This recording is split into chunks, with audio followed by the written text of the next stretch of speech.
Push the weight enough flex. Flex the live is 1 in the 6. Fit the runner, boy, you nigga, no question.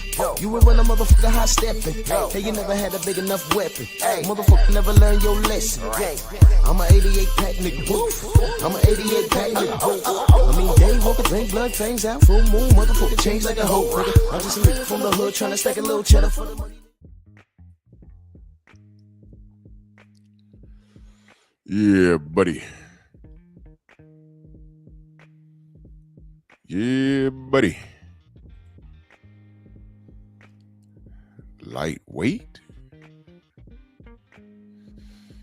Lightweight, baby. True Titan Bronx on deck. Shout out to the mighty LDVC. All right. Come on in, smash the like button, like the video, hype the video, share the video. We are our own algorithm. We don't leave it up to Miguel to do anything for us. I know it's early, Saturday, but I wanted to do this. We had a lot of news in the last day or so, right? Had a lot of news.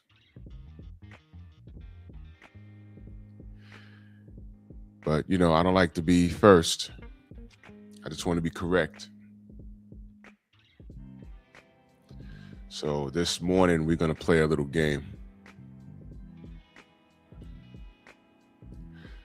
So let's do this roll call. And then we're going to get to the smoke. Flat Out TV. He said at this particular moment, I can no longer support David Benavidez. Why you say that? You did something? I don't know what happened. Let's say something I missed. Let me know. I don't know what happened. Michael Fleming. 205, Rick Blackwell, Sam Mack, K-Rod, Big Soldier, Black Jericho, Star City J, not at 86. Yep. Come on in, smash the like button. I'll wait for a few more people to show up. Oh, boy. Oh, he shook hands with Ryan Garcia? Okay. Well, I mean, look, Dion, what up? I mean, look, to me, I'm not giving anyone a pass. Me personally, I wouldn't shake hands with him, but I did stand in front of him and filmed him because I let him talk, and he lied to the audience when I was standing there filming him. You know,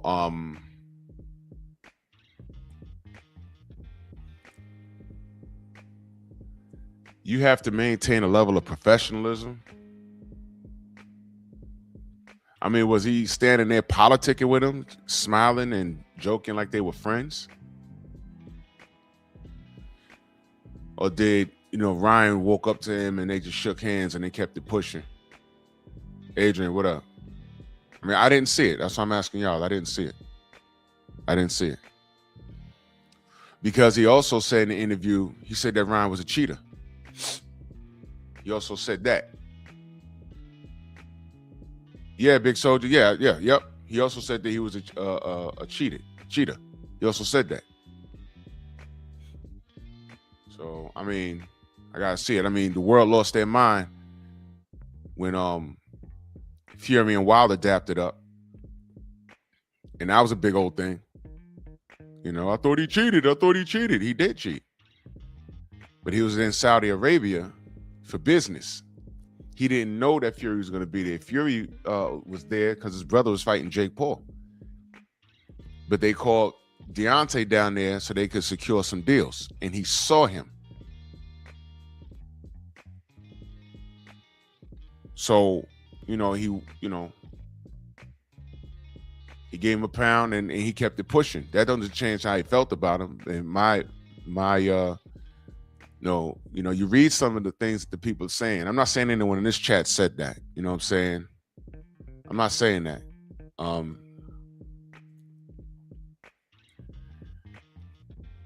What I'm saying is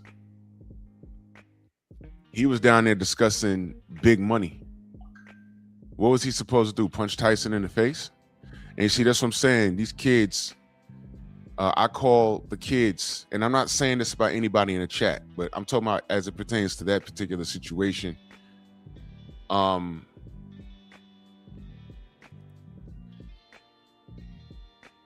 call you like you first 48 cats. You know that show, The First 48? Del Riv, salute. The First 48.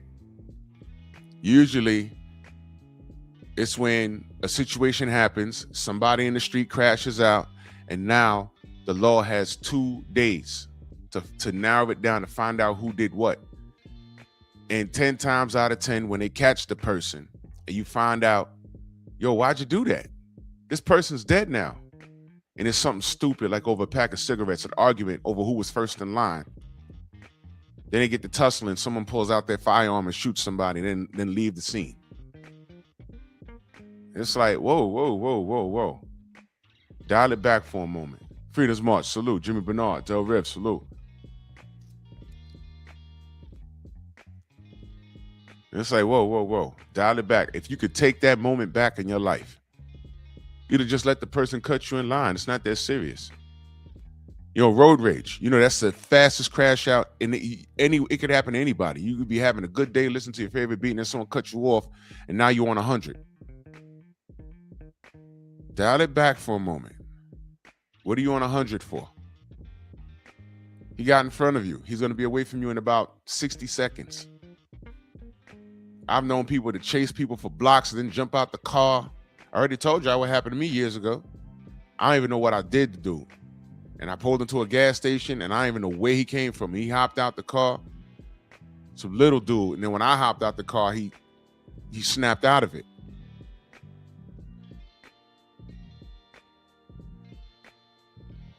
Demo says David was joking and laughing with the dude. Oh, okay. I didn't see it. That's different. That's different.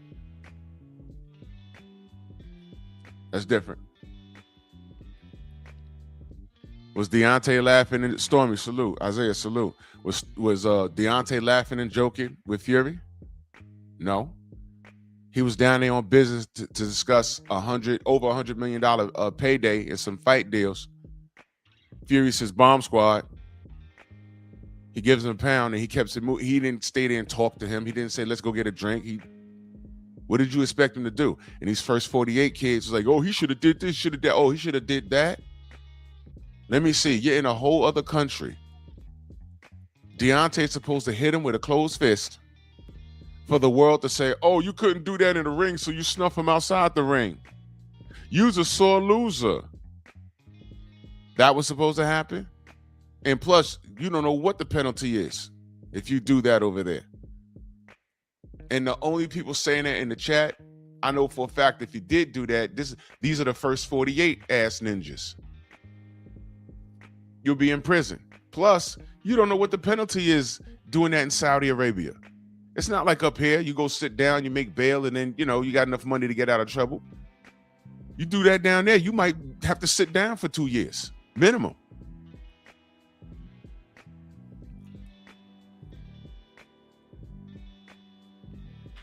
Julian, good morning. So, I mean, these kids don't think, and I expect that from them. Now watch this. If Fury had did that to Deontay and said, oh, bomb squad, and he rolled his eyes and didn't, say anything to him, that would have been news. Oh, he's a sore loser. He can't even acknowledge him. I mean, shake his hand and move on. So Deontay behaved like what? A professional. This actually is going to lead up into what we're talking about this morning. And that's why I don't listen to anybody. I don't listen to anybody as it pertains to fighters that I support, because I know the fighters that I support that you don't like, he could do no right. I know that. I know that already. So I don't listen to these cats, these walking crash outs.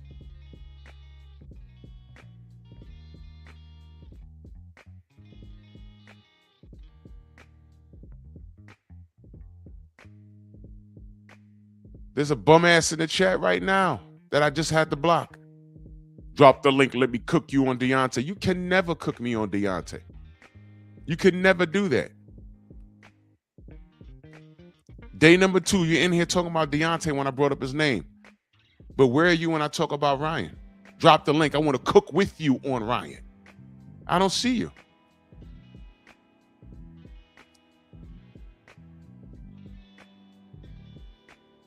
K-Rod says Janet Beck got suspended a year for the failed drug test. Oh, wow. Why is that not news? It's not big news. I just woke up a half hour ago. Oh, that character, that's Dr. Mindbender from G.I. Joe.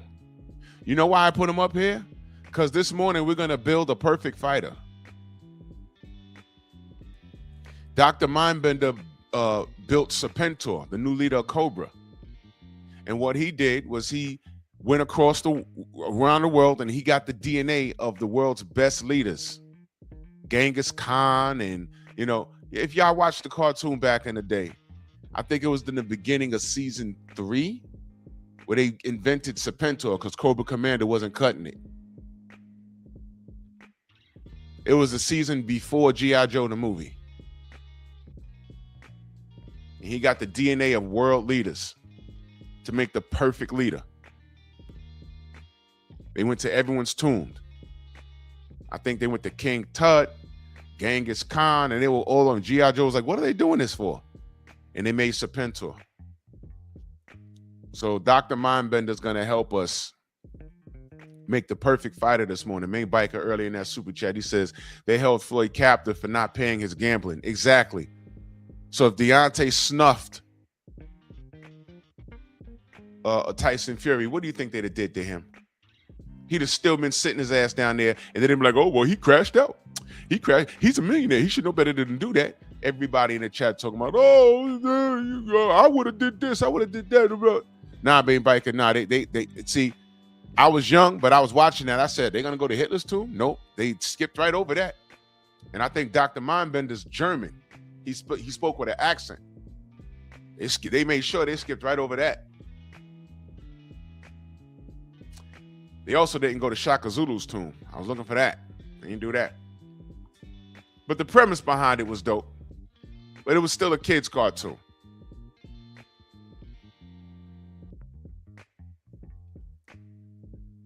Deontay should have hit him. He should have did this. He shouldn't have shook his hand. Man, please, man. When you in business and you got millions of dollars on the line, whether you know it or not, whether you want to admit it or not, you might have to dance with the devil. Now, how you dance with him could be up to you. If you choose to do it, it could be up to you. Did Devin Haney not do business with about 3 people that are out and out snakes, but he got out of that unscathed because he did it on his terms? He wasn't signed permanently to Matchroom. And look at what Eddie Hearn's dealing with now. I'll save that conversation for Monday. I'm going to let it marinate for about 3 days.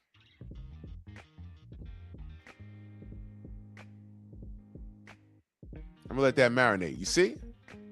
Time reveals all truth. You get what you put out. 1 minute, Eddie Hearn tearing you down. The next minute, he working with you. You're the best thing since sliced bread. But these smuts ain't loyal. Eric, oh, salute. These smuts ain't loyal. It's business. And I heard the interview. He said, I forgot. It's a business. All right, cool. Cool.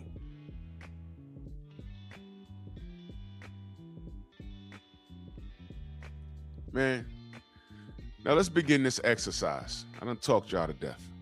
Let's begin the exercise. Today, Steve L, salute, brother. We're going to build the perfect fighter. And this is going to be the audience's words, not mine. All right? This is just a fun exercise.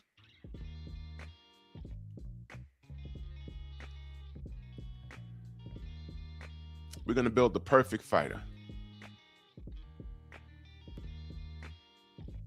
All right. So now,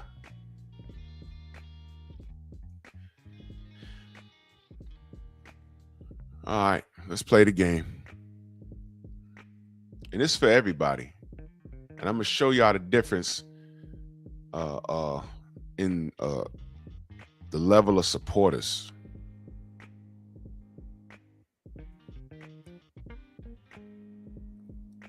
Y'all ready?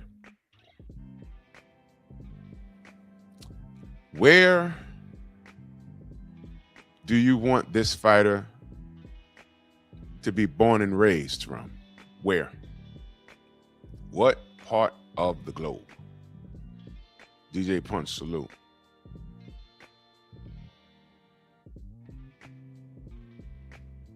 Hey, put it in the chat.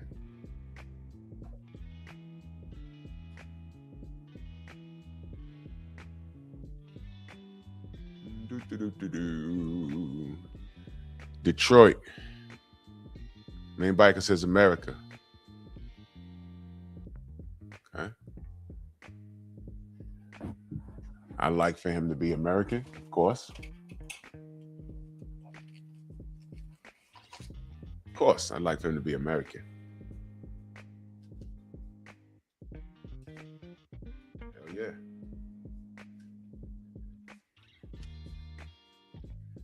How's my notepad?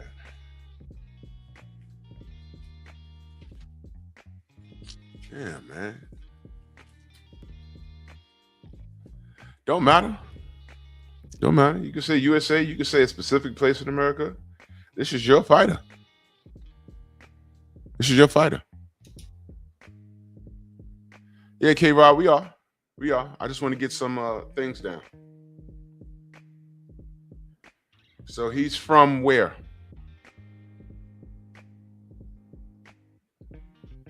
North Carolina, Midwest, Detroit. But he's American for the most part, of course. Let's just say American. I'm writing that down. All right. The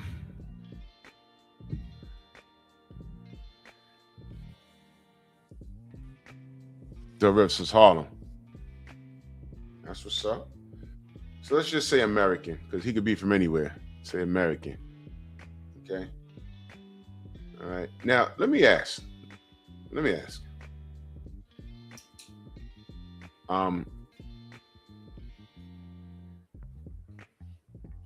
I say America's good. But are y'all saying your cities for a particular reason? Y'all want them to be close? Found Sniper, salute. Y'all want them to be close?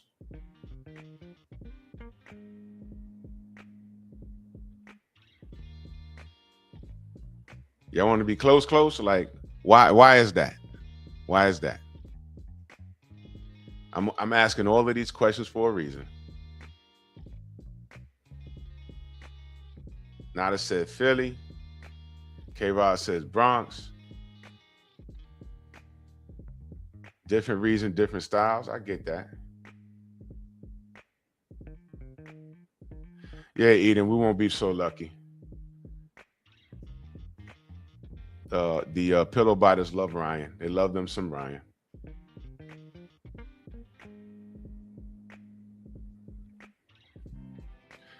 Let me ask. The people saying their city, did you grow up poor? And you could be honest, because you're here now.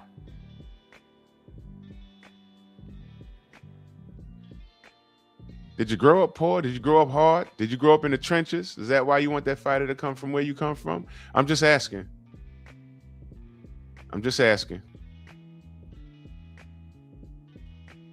So in your mind, growing up how you grew up is going to make him tough. It's okay. We're building a fighter. These are your reasons.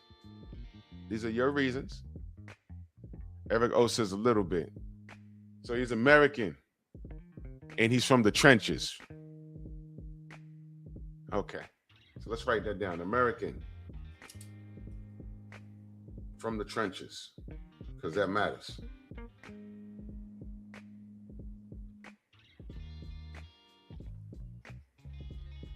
Okay. What weight division is this fighter fighting in?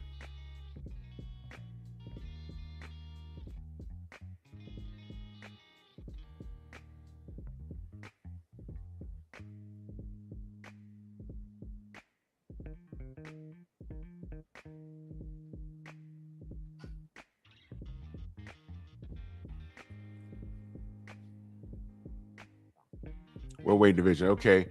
Press says 54. Jeff Sparks, salute. Now this is middleweight.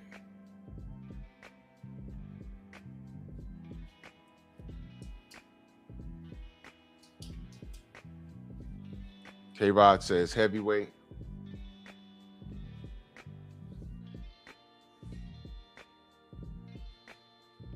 No doubt, Del Riff.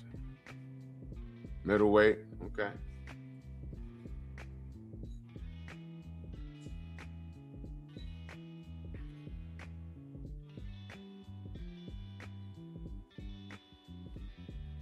Okay.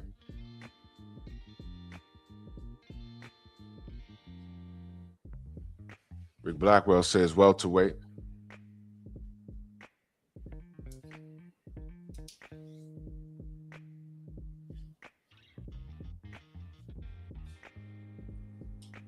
Okay.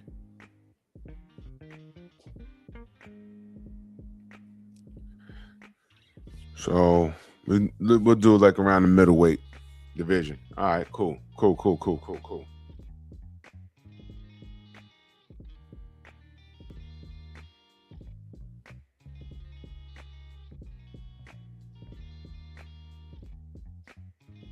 How tall does he need to be?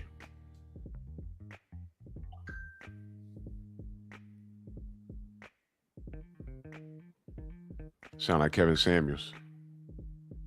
How tall are you?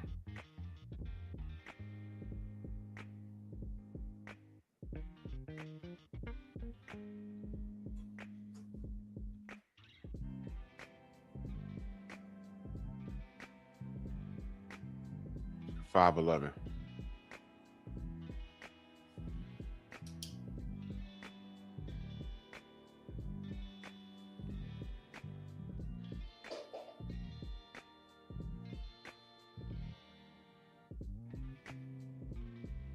About 6 feet tall. Okay.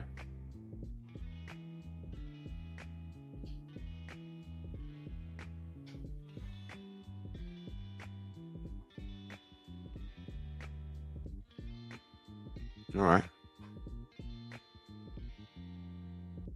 And weight is determined on, whatever you pick. Get it? Does he need an amateur record? And if so, how many fights? Is an amateur record a necessity?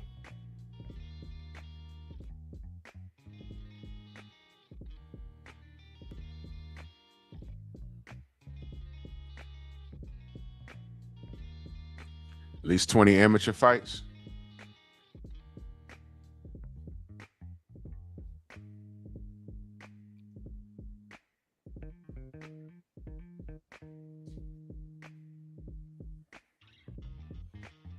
Press says 100 plus fights.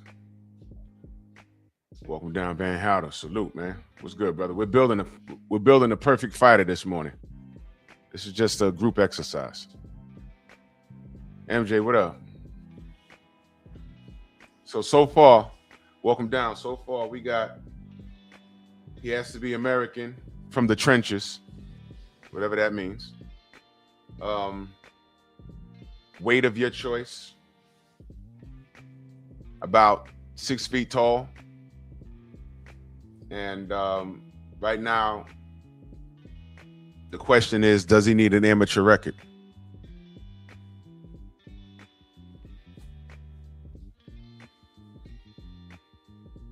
Why the hell my pen start? Okay. Record. Now let me ask you a question. Does he need to be an Olympian? That's the difference.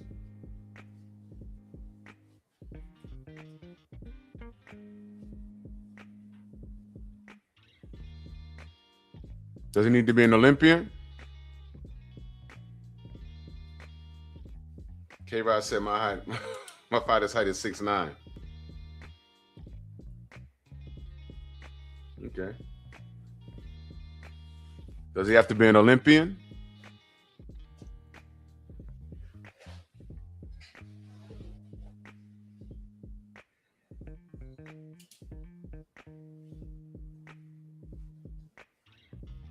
Okay.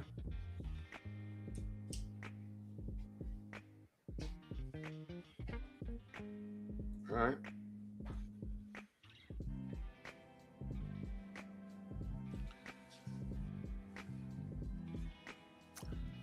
What does...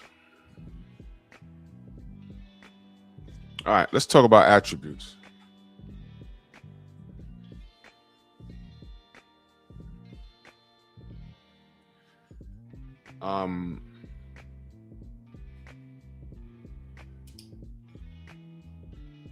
What kind of attributes does this fighter need to have? Let's go through some things. This is Stormy's favorite part. First and foremost, what kind of footwork does he need?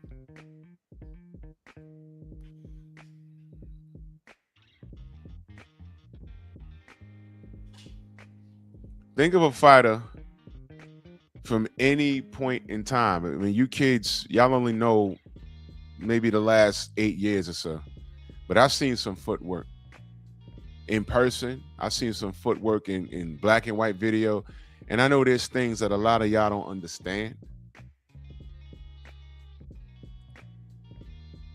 But in comparison, give me some footwork. Pick a fighter. Pick a fighter. Pick any fighter. What kind of footwork would you like your fighter to have?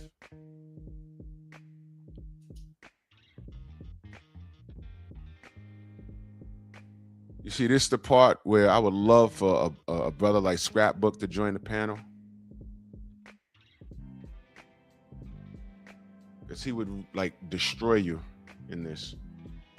Because he'll start talking about things you've never seen. I keep telling y'all to go subscribe to Scrapbook Boxing. Salute, Jose. I knew you were going to say that. Cuban footwork. To me, that's the ideal footwork. Sweet Pea Whitaker, Ali, really great footwork. Y'all know Joe Louis had great footwork. You might not be able to tell, but he did.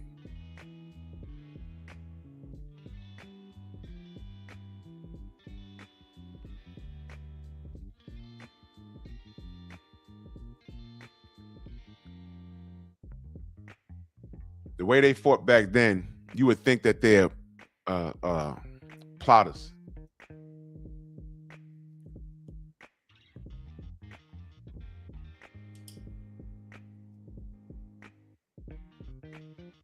Fred says Mike Tyson in the prime.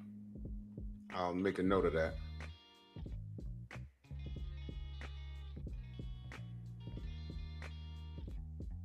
I'm gonna spin the block on that. Yeah, Roy had pretty good footwork.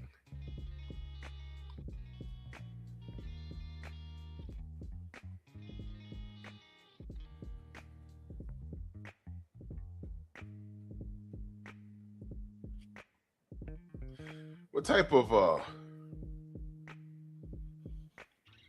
type of power would you like this fighter to have? Now, I know it sounds like a dumb question. You want your fighter to be the strongest fighter in the world. But humor me. Show me your boxing IQ. What type of power?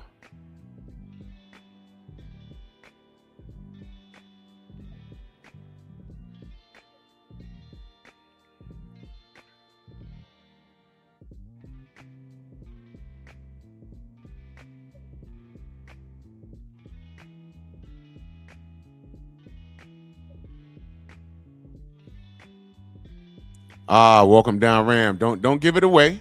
Don't give it away. You see, I know who knows boxing. I know who knows boxing. I know who knows boxing. That's exactly why. See, you know why I'm asking the question.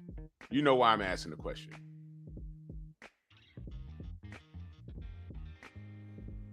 Sonny Liston. Yeah. Julian Jackson, Tommy Hearns. Yeah. I'm just letting y'all know that was the trick question. That was the only trick question I'm putting here. That was the only trick question I'm putting out here.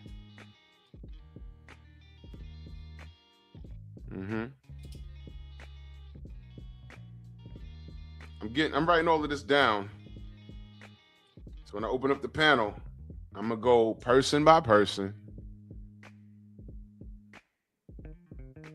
And we'll get to the bottom of everything. All right. How big did his dick gotta be? Yeah, that's not a trick question for you blowers. Let's just skip past that one. I just wanted to say that. That's the only joke I'm telling this morning. D-Man, salute. BBO, salute. Y'all up now?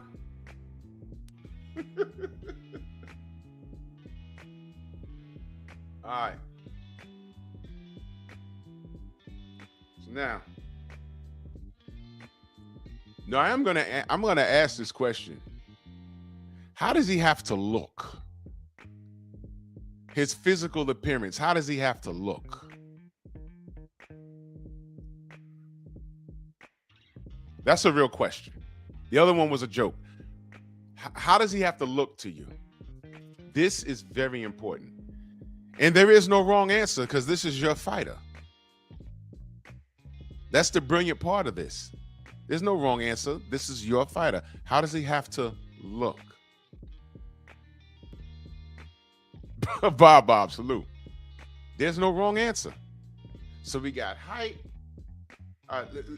We got where he's from, weight class, height, amateur record or Olympian, footwork, right? And power.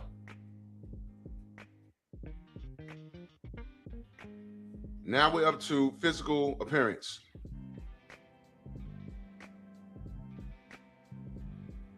Why does my pen run? Oh, I have a messed up pen. That's what it is. How's he have to look? Delano, salute. How's he have to look?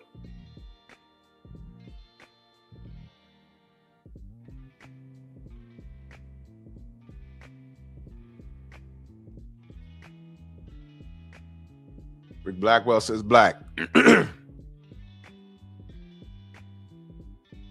HMC, salute. How's he have to look? Damn, man. Do I have to really dig into this? I'll give you an example. We're building a perfect fighter, right?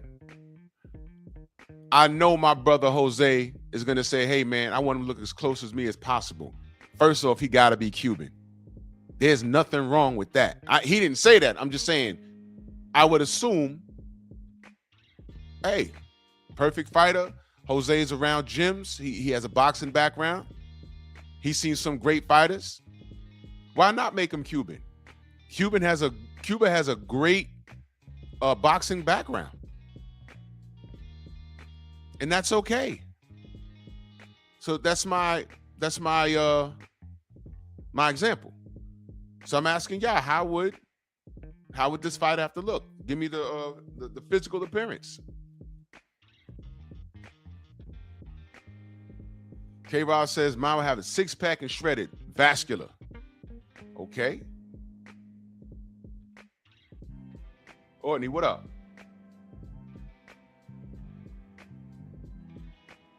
Y'all already wilding. He said tattoos, nail polish, Jesus Christ. Oh. Yeah, Julian, we're considering all that. We're considering all of that. This morning, we're building a perfect fighter, and this is from your mind. I'm not saying there's really no wrong answer. I'm just picking your brain. That's all. That's all. BVO says black from Cleveland and clean cut, no braids, no gold teeth, no earrings. Who wears suits like Emilio Vargas? Well, it's interesting you say that. Very interesting you say that.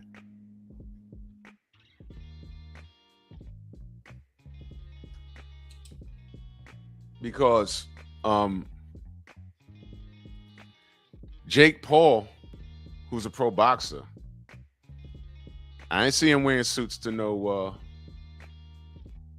I ain't see him wearing suits to anywhere. He's a troll. But, you know, we can't tell him nothing.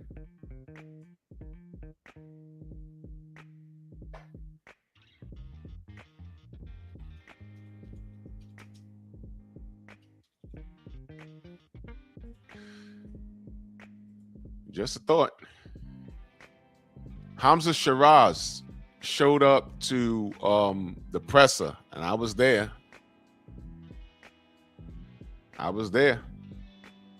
Yeah, I did. I said the perfect fire to BBO. I sure did. These are just things to consider, because when I open up the panel, I'm going to challenge everyone on certain things. There's still no wrong answer. Derek Gaines, salute. Hamza Shiraz, you know, Edgar showed up super thug privilege. He was overdoing it, Brooklyn. Gun gestures and everything, and Hamza Shiraz stood there in a suit, looking like a GQ model. And we all watched that fight, didn't we? Well, you know, I'm just pointing some things out. Main biker in that super chat salute, he says, like Apollo Creed and Rocky 3, real life Apollo win. Yep.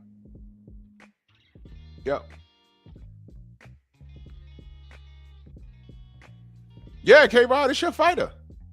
You can do whatever you need to do. Yeah, it's your fighter. Yeah.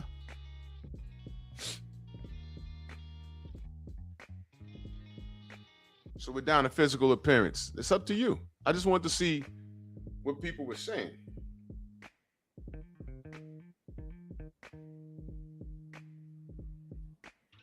Yeah, let's see.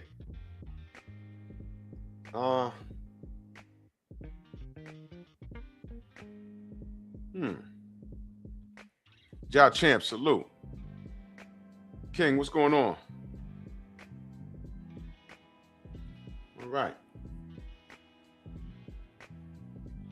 Does he need to be a family man?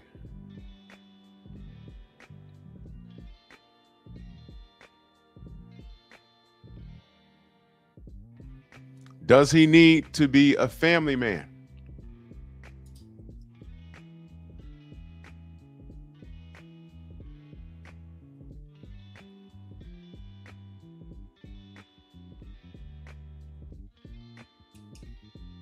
Big Soldier says yes. This is y'all fighter. Does he need to be a family man?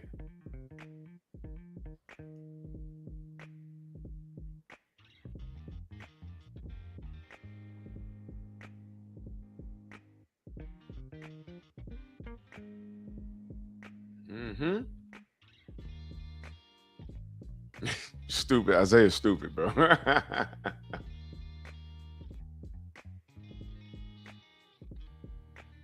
Okay. So he needs to be a family man. Just keep that question in mind, because I'm going to ask y'all about it.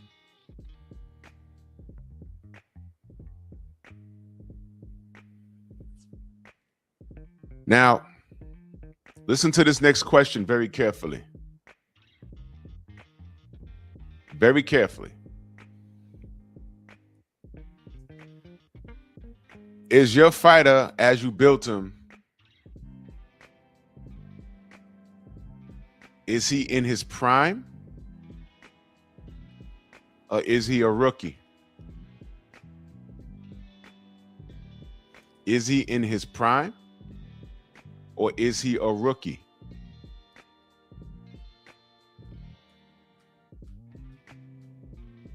This fighter you're talking about.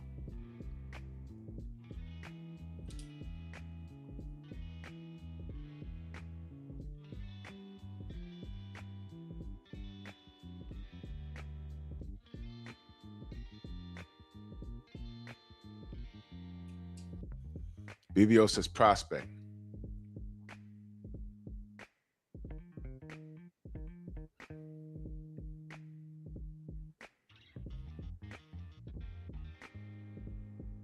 Okay.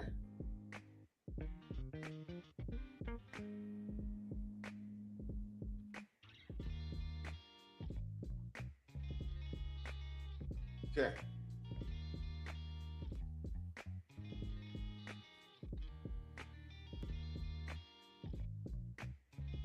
Right.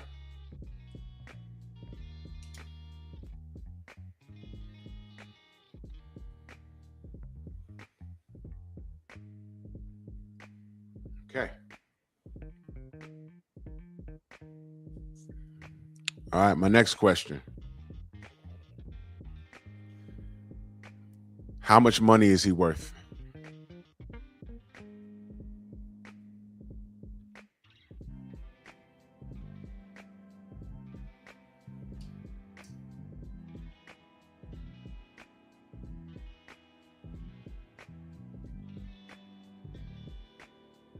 Okay.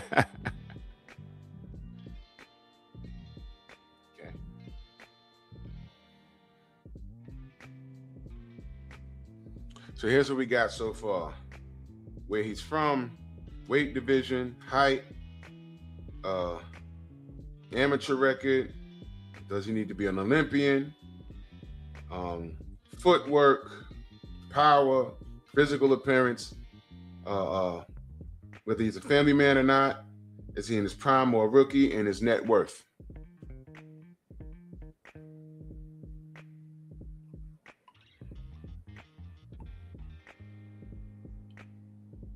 Okay. All right. Did I cover everything? Am I missing something?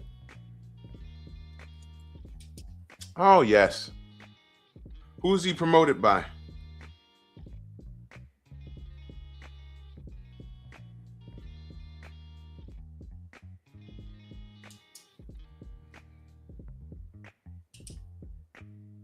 Who's he promoted by?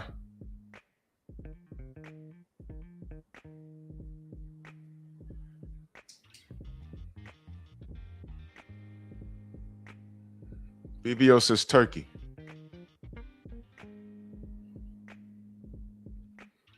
Ram says Zuffa. Big Soldier says Top Rank. All right. Y'all ready for the link? Let's have this discussion. This is the fun part. If you're an unfamiliar, you already know what to do. Turn your camera on so I can see you're a real person. Because, you know, Miguel and his fanatics that like to come in here flashing cocks. Seriously. Dude came in there and it was a Latin dude. It was totally Miguel, and he came in here and he flashed his penis. Seriously. He really did that. He really did that. But I ain't let him on the panel, though.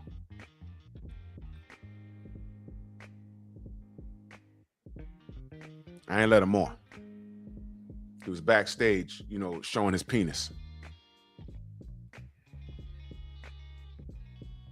Told you, I don't make this up.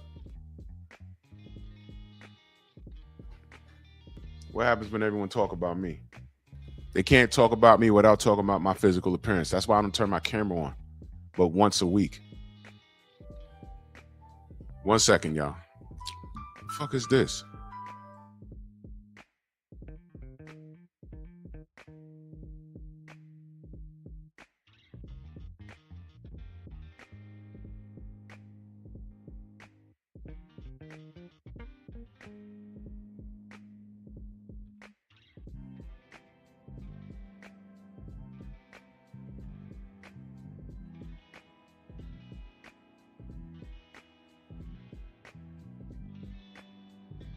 All right, I'm back.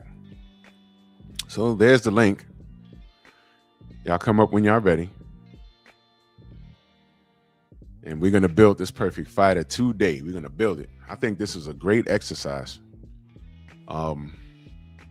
because it's sort of like you dig into the mind of how we determine things. K Rod in the building, salute, brother. Hey, how's it going, Drew? Morning, brother. How are you? I'm doing good. I'm excited for fight night today, and I can't wait for next week. Yeah, man. Yeah, listen, did I hear the news correctly? Does Mario Barrios have the flu? I never heard of that, but I'm gonna take a look at that today. That's like brand new to me. Yeah, right before I laid down, I thought I saw Blue Blood post something about that. I didn't see it. I was sleepy, so I didn't see Oh wow. anything this morning. So I have to look that up. I hope that's not accurate, man. Because if he has a flu, then he Yeah, finna he's lay gonna down. lose. Yeah, he's finna lay down, and you already know what they're trying to do with this POS Ryan, man. This is Drug cheat. crazy work, man. It's crazy work, man. So whatever. I don't know. I don't know what's going on, man. I hope Ryan. Whatever, man. Whatever, man. Whatever. You already know how I feel. I don't need to, get too deep into it. You know they pushing him now because he openly gay too, so they really gonna be pushing him. Oh yeah. We ain't gonna go past that, man. That kid openly gay. Yeah. And that's good for the machine. It's good for the system. They like kids looking like that, with free back shots. They like that. They like things like that.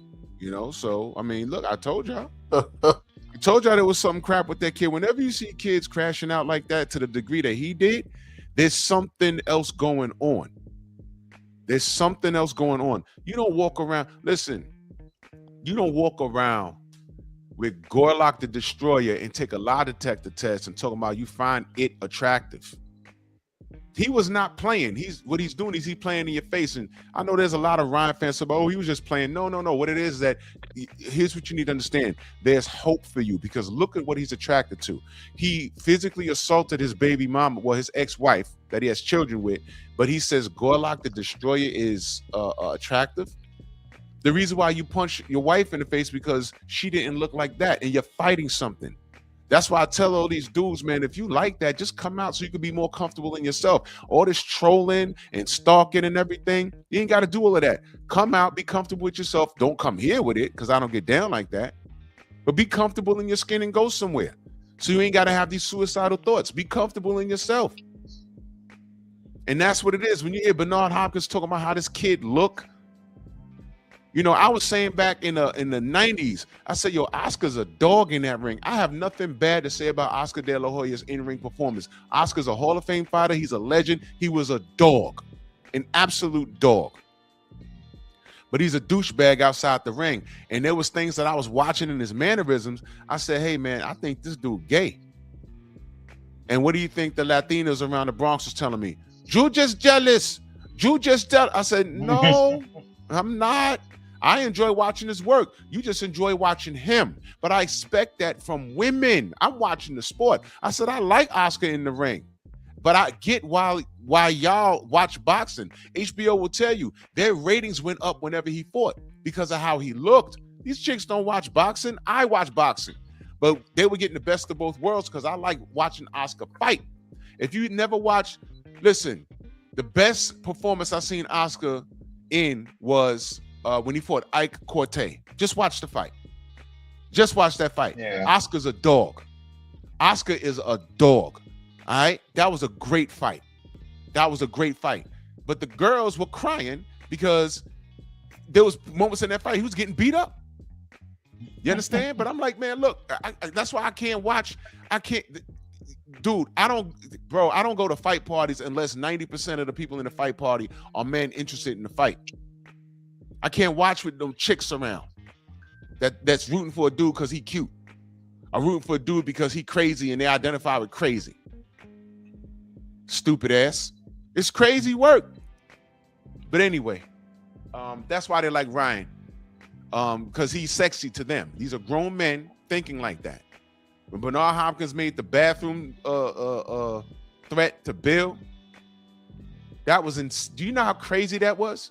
I say, yo, he said that out loud, and then you spin the block and you say, well, why was Bernard talking about? Oh, look around, look how handsome he is, bro. Hold on a minute, bro. Hold on a minute. You're promoting a fighter, not an R&B singer. What are we doing? What the hell are we doing? Well, come on, Jew, man. You know niggas fight in the bathroom, man. Come on, Jew. I done threw hands with niggas in the bathroom, so have you. Bro. But no. I never threw hands in the bathroom. I never threw hands in the bathroom. In school, you were the dude never say y'all want to fight. We fight in the bathroom? No. Never. We bullet him quick, fast, man. We threw hands in the hallway before the teacher could turn around and fight over. Oh, okay. We ain't going to no bathrooms, bro. Nah. We ain't going to no bathrooms. You know why we ain't going to no bathrooms? We wanted witnesses. I beat that ass and everybody saw it. I beat that ass. Nobody jumped you. Nobody snuffed you. It was me. You're lumped up, not because a bunch of Tim boots hit you in the head. It was one boot, mine. It was a fist, and then you was on the floor getting stomped out. You may have thought you've gotten jumped. And when you wake up, yo, they jumped me. Nah, bro. That was 1D. We all saw it. We ain't fighting the bathroom. If I won't bust you up, I wanted people to see that. I want people to see that. That's happened to me 2 times in my life. I fought a dude 1D. It was just me and him. He went off running. Next day at school, yo, y'all jumped him? Ain't no one jumped nobody. Get out of here. I hit him and this boy ended up running. But anyway, we're building a perfect fighter. All right. So, K-Rod. Yeah. Where's your fighter from? Oh yeah, for my fighter, I have my fighter being from Puerto Rico, from the city of Mayagüez. Okay. Okay. DVO, Cleveland, right? Yes. All right, Cleveland. What weight class? I would say. I got mine for heavyweight. Heavyweight. That's what's up. BBO. I would say middleweight. Middleweight. My choice was super middleweight. And my reasoning is because, in my opinion, super middleweight is in the middle of everything. He can move up a couple of pounds or a few pounds to go to super, to light heavy. He could flirt with the idea of going cruiserweight, right? Somebody could come up and try and get him from 160 or 147. We now know that that's possible because of Bud. So he can entertain a whole lot right there in the middle. Hell, in the twilight of his career, he could probably mess around and beat up a heavyweight that's not super heavyweight, not no 7 foot tall Nikolai Valuev looking dude. But we did see Andre Ward entertain fighting Anthony Joshua. And for him to have done that, that means there was something there that he saw. It's like a John Ruiz. Yeah, like how Roy did John Ruiz. John Ruiz he had a belt, but he wasn't the Lennox Lewis. Lennox Lewis is 6'6". You know what I'm saying? That fight would have made money, but Roy's not 5'10". I've been next to him. Roy's about 5'9". If that. Lennox is taller than me. Lennox is like 6'5", 6'6". I know Roy was Superman, but no, there was no way he'd get in there and compete against a Lennox Lewis. He's just too big. It would have been only a matter of time. So my fighter would be from America. I just said American. I don't really care where he's from. If he's from the Bronx or whatever, that's a plus. But long as he's American. Super middleweight. And also, I don't count heavyweights in the pound for pound list. I know that they do that now. I just don't. I stick to the reasoning behind pound for pound. All right. If you're a heavyweight, you're not on the list. All right. But if you're a heavyweight and you're the baddest man in the world, you're just the baddest man in the world. But pound for pound gives everyone in the lower weight classes an opportunity, saying, okay, stylistically, this guy will never be 200 pounds, 210 pounds. But if he was stylistically, can he compete with the heavyweight champion of the world? So that's why I want my guy at super middleweight. Perfect height for me is my height, 6'2". And I'm gonna go ahead. Well, before I go further, Prez just came in. Where's your fighter from? I don't know. I guess you could say somewhere in America or South America. Doesn't matter. All right. What weight class? 154, maybe 160. Okay. What's his height? 5'11" will be good. Okay. Let me go back to K-Rod. Does he have an amateur record? Yeah. Yep. Okay. Is he perfect in that record? Or does it matter? I would say no. I had my fighter being 50 fights, but I have mostly wins and maybe some losses. Okay, great. BBO, same question. I would want him to be in an Olympic type of system. So amateur Okay. for sure. Okay. Olympic system. That's not bad at all. Press. Same question. Yeah, he should be a bit of an amateur. He doesn't need to be a standout, but he should have a good amateur run. So like 100+ fights. He can have some losses here and there. Also for the Olympics, he can try out for the trials, but he doesn't need to go. He needs to at least win the Golden Gloves at least once. That makes sense. Yeah, Jose Iglesias is a whole problem. Remember that name, Osley Iglesias. Remember that name, y'all. That guy's a whole problem. Stormy just did a video on him. That guy's a whole problem. Remember that name, Osley Iglesias. He's a whole issue. Watch. PGA salute. All right. In my opinion, I would like my fighter to have an amateur record rather than be an Olympian. And I'll tell you why. The Olympic program has become watered down. It's been so corrupt. And if you check my body of work, the Olympic system is so down bad that the Summer Games was going to do away with it. But someone decided that they want to come in and help fix it. And you know who that someone was? Mauricio Suleiman. There goes that. You're going to bring this dude in, Mr. Invent a Belt, and he just invented something else the other day. I don't know if y'all caught it, but I'll do a video on it. Mr. Invented. Now, this guy's as corrupt as they come. Are you supposed to bring him in to fix the Olympic program? Olympic boxing program? No, do away with it. I'm done with it. And that's just my opinion. Once Mauricio Suleiman said, I'm going to put my hands on this and I'm going to fix it. Nah, I don't trust you, bro. Get out of here. It's dead. So amateur record.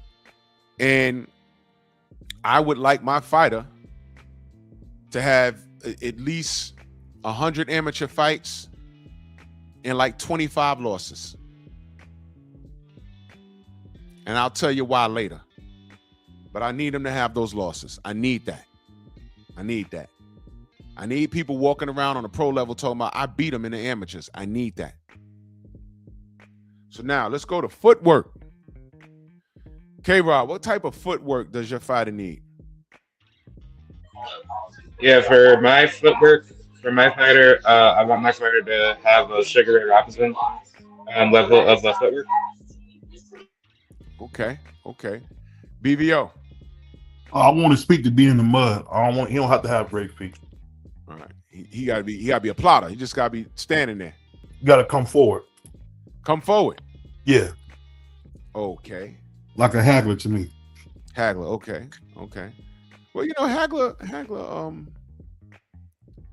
Hagler had underrated footwork. We was so busy watching his hands, but he did have good footwork.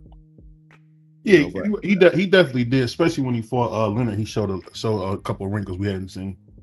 Yeah. I think his footwork was underrated because we was watching other things. We was anticipating him landing something crazy.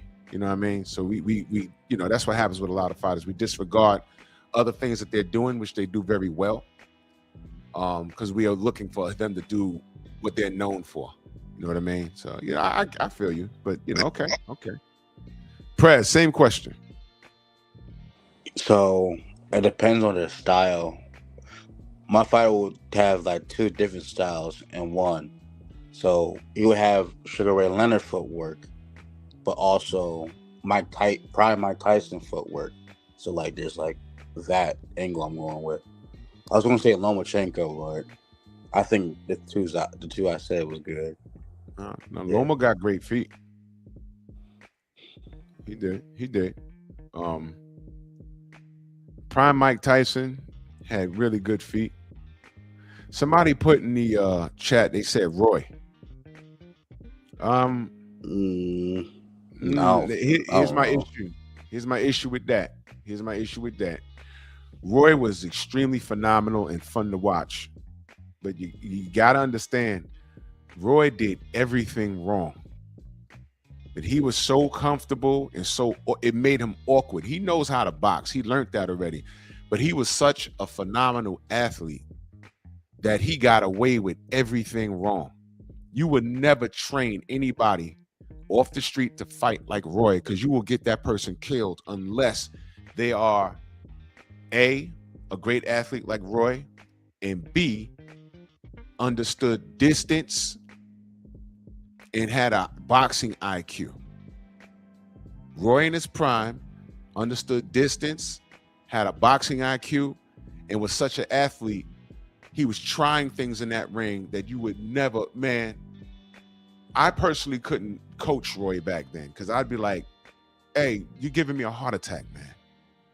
And I would tell Roy, I don't know how long you plan on fighting, but eventually that issue's going to run out. Once you hit like in your 30s, you ain't going to feel like you're 21 no more, man. You got to stick to the basics. But, goddamn, man. But Roy was fun to watch, but listen, that was all wrong. He was so gifted too, man. He was like, you could tell that was all God. Yeah. That dude was super gifted, man. Yeah. But like I said, time runs out, and you can't be doing that. And you saw what happened. As soon as he lost a step, look what happened. Remember Roy would play basketball all day, then come kick some ass at night? Yeah. And not for nothing, I don't want to put a damper on things. Roy, he was on that stuff. He was. Because he was about to fight, oh man. The name escapes me. I know it when I hear it, but old boy popped. But you know why the fight proceeded? Because Roy popped too. Swear to God, that happened. Both of them popped. So they just went ahead and fought, and Roy beat him. But they both popped. So Roy was on that stuff, man. So let's go to the next category. Power. Your fighter's power level on some Dragon Ball shit. Where does it need to be? K-Rod. Yeah, for power, I would have let the power be strong enough to the point where it's very how should I say, it's very sneaky power that can catch like a fighter, but it also possesses stronger means to be very how should I say, be very unpredictable. I understand exactly what you're saying. Gerard, what up? Harlem. BBO. I would just say that sharp power like Floyd, where you're not a big puncher, but he's sharp. You can't run in on him. Okay. Press. I would say I'm building. This is my fighter show. Gerald McCullen power, like G-Man. Okay. Get him out of there. Okay. All right. To me, power don't matter. Power don't matter. Power, you can have blessed power like a George Foreman, um, like a Joe Lewis, like a Sonny Liston, like a Deontay Wilder. You can be blessed with that. But I'd rather be sharp. You see, George Foreman was blessed. You could see the punch coming, you could brace for it, and it could still hurt. But when you get hit with something that you don't see, you could blink, and next thing you know, the ref is standing over you saying, 8! You're like, oh shit, what just happened? So power is negotiable with me. I'd rather my guy be sharp with fast hands. You know what I mean? That's just my opinion. Okay, physical appearance. How does your fighter have to look? K-Rod, I know you got a party going on in there. So, so yeah. Yeah, sorry about that. Okay. Yeah, for my fighter's physical appearance, I'd say very shredded, very lean. You know, like a six-pack driven type of fighter, but he's very athletically stocky, you know? Right. Okay. BBO. As my grandma used to say, as long as you can hang a suit, you don't have to be super nothing. Just be able to I would say a big frame, and somebody that you know, as long as you got a big frame, that's what I think is the most important. Like wide shoulders, wide Wide lats. shoulders, yeah, like a Mike Tyson build, but like a bigger body, taller, like at least 6'1", 6'2". Okay. Mike Tyson was built like a running back. A guy like Felix Trinidad, a lot of his power, other than loaded gloves between him, you say that. He had a wide lat spread. Yeah, okay. All right. Press, physical appearance. He has to be very twitchy. He has to be very twitchy. So a lot of muscle fibers. I would have him to be. You would naturally have to be big and intimidating. Like you be a naturally big guy. You can see him like, okay, yeah, this is like a big dude. He also needs to have like a certain swagger to him. Like, you know, you walk in the room, like, okay, like this guy, something special about him. That's how I would want my fighter to be. Full of confidence. He knows himself. All right. So he walks into the room. He owns the room. Okay. All right. Next category. Yeah, Julian, like Lara. Lara has broad shoulders, very broad shoulders. And I know he's not labeled a power puncher, but when he touch you, he hurts you. Yeah. There's Slangy Lara. Yes. All right. Does he need to be a family man? K-Rod, does he need to be a family man? Yeah, for my fighter, yeah. All right. BVO, does he need to be a family man? I would say no, as long as he got a wife. But no, I would say no family because kids change everything. I mean, well, family man, you know, that can mean a multitude of things. It's the type of family man that you know you get in the depth with it. Press, does he need to be a family man? No, he has to complete the objective. Finish your career, then go have a family. But in your pinnacle, when you're fighting, there's no woman involved, there's no drink, no part, none of that. You fight, sleep, train, fight again.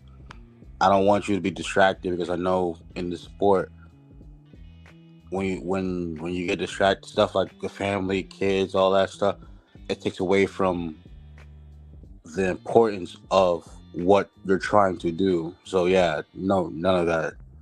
Okay. Now I'm gonna work backwards because now this topic right here. All right, this is where I'm gonna give some pushback on everybody. Well, you know, just depending on the answer. Here's why I disagree. and I'm just gonna give you a name. Miguel Cotto is a family man. I've never seen Miguel Cotto out of shape. How he's looked in fights, it was depending on the opponent and how he fought. I don't even know who his wife is. I've just seen her. The first time I seen her was when he fought Margarito, and I didn't appreciate them putting the camera on her, watching that assault and battery in the ring. I didn't appreciate HBO for doing that shit. And it broke my heart when she said, I want you to retire. And he said, this is all I know how to do. You know, and then finding out the man got cheated. Ratchet, salute, brother. Dog Big G, PGH, Ramel, Brooklyn born, salute. But his family was never a distraction to him. To my knowledge, on the outside looking in, he has a good woman. What they got going on in their house, I don't know about, which is also a plus, because we don't know about it. His family dynamic, he's a very private person. All we knew was Miguel Cotto, the fighter, and we knew he had some children, and we knew that they show up to the fight. So I know, based off of what we've seen, legitimately, your spouse is supposed to be what? Your better half. Refer to the Rocky movies. Adrian was an instrumental part in Rocky's whole being, outside of the ring and inside of the ring. She showed concern, but she also let Rocky lead. When she told Rocky in Rocky 4, you can't win, because she was concerned, because this dude just killed your best friend in the ring. You can't win. That was her being concerned. But once she understood, yo, Adrian, I'm doing this, she said, you know what? I'm going to follow my man. The chicks today, especially you knuckle dragging women, y'all have packed y'all stuff, took the kids, left them. If he want to go die, I don't want the kids to be around that. He's not a good father. He don't care about me, about the kids. I'm taking the kids, I'm leaving them, and da-da-da. You go ahead and kill yourself. Then Rocky fuck around and win. She said, you know what? This is my man. He's choosing to do this. I let him know how I feel. Instead of telling him he can't win, fuck that. I'm going to go to Russia and support him. I'm concerned that he knows that, but he's doing this. I'm going to be his support system. Adrian was very instrumental in Rocky's entire being. You see, put aside the fighting choreography in the Rocky movies, there was a message in all of them, even in Rocky 5, which was, people say was the worst one, but there was a message in that. Look at the message in that. I'm a firm believer that it takes a real woman to make a stronger man. So, in my opinion, I would love for my fighter to be a family man. And I could just point at Miguel Cotto. Y'all don't even know how his wife looks. She's not on Instagram. She's not doing selfies. She's cooking his food. She's rubbing his back, rubbing his feet, raising those babies. And they rode off into the sunset, and he's a multimillionaire, and he's a Hall of Fame fighter. I really like Miguel Cotto. And that's just where I stand on that. Would you, in the same Rocky movies, didn't his coach say to stay away from women? When he said stay away from women, did he mean Adrian or just women? Nah, yeah, he meant Adrian too. They get you weak in the knees and all that stuff. And we can see. Did you watch all the Rockies, by the way? I watched Rocky 1, 2, 3. I didn't watch 5. Would you say that Rocky Balboa was in love with Adrian? For sure, yeah. Yeah. So when they said stay away from them women, what do you think he meant? What do you think? I guess scandalous. Right. Women. Right. Now, yes. At any point that was in those movies, was Rocky tempted by side chicks? Side chicks wasn't even a part of the story, because they weren't there. But I know they came up to the gym and like they were trying to get a photo and all that, or autograph. And coach, I forgot his name. Mickey, yeah, Coach Mickey, he scared him off and was warning Rocky, and we could see that Rocky wasn't as good as he was during the third. It was during that third movie, like the young guy, I forgot the guy with the mohawk, right? Challenger, Mr. T, Clubber Lang, yeah, right. And Coach Mickey was trying to get him to avoid Clubber Lang because Coach Mickey was setting up Rocky's fights because she know Rocky wasn't like Right, the and same that was the fighter. message. That was the message. Yeah. Don't get sidetracked by those women. Don't get sidetracked. But at the end of the day, Apollo's the one that had a kid out of wedlock. Rocky was not, because Mickey kept him grounded. And at the end of Rocky, and see, that's the message. Adrian is the one that counseled him, because in that movie, Rocky 3, the speech was, she was like, well, what's going on with you? You're not training. Apollo's helping you. He says, I'm scared, all right? For the first time in my life, I'm scared. He didn't share that with Apollo, who was helping him. He didn't share that with Mickey because Mickey was already dead. He shared that with his wife, his best friend. His best friend. I'm going to say it one more time. His best friend. His boy just died in the ring, but he didn't share that. I'm sorry, that was Rocky 4. But he shared it. He didn't share that with Apollo. And Apollo couldn't understand, like, what's with you, Rock? I done been we bled together, man. I know you better than this. What the fuck's wrong with you? This guy's gonna knock you on your ass. And he's like, oh, we'll do it tomorrow. We'll do it tomorrow. But he didn't tell Apollo what was going on. He told his wife, his best friend. And that was the message in Rocky. They showed how the smuts try and sidetrack you. Mickey said, get your head straight. These chicks don't want nothing but your money and your penis.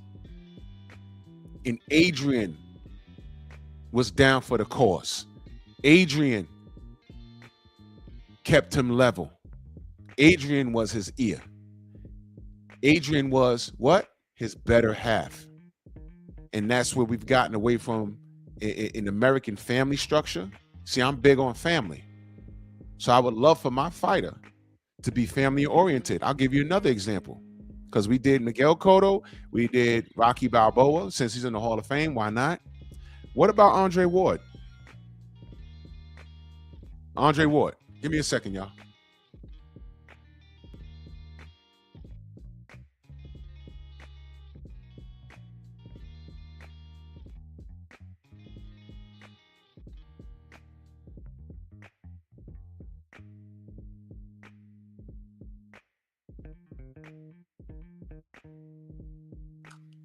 Andre Ward.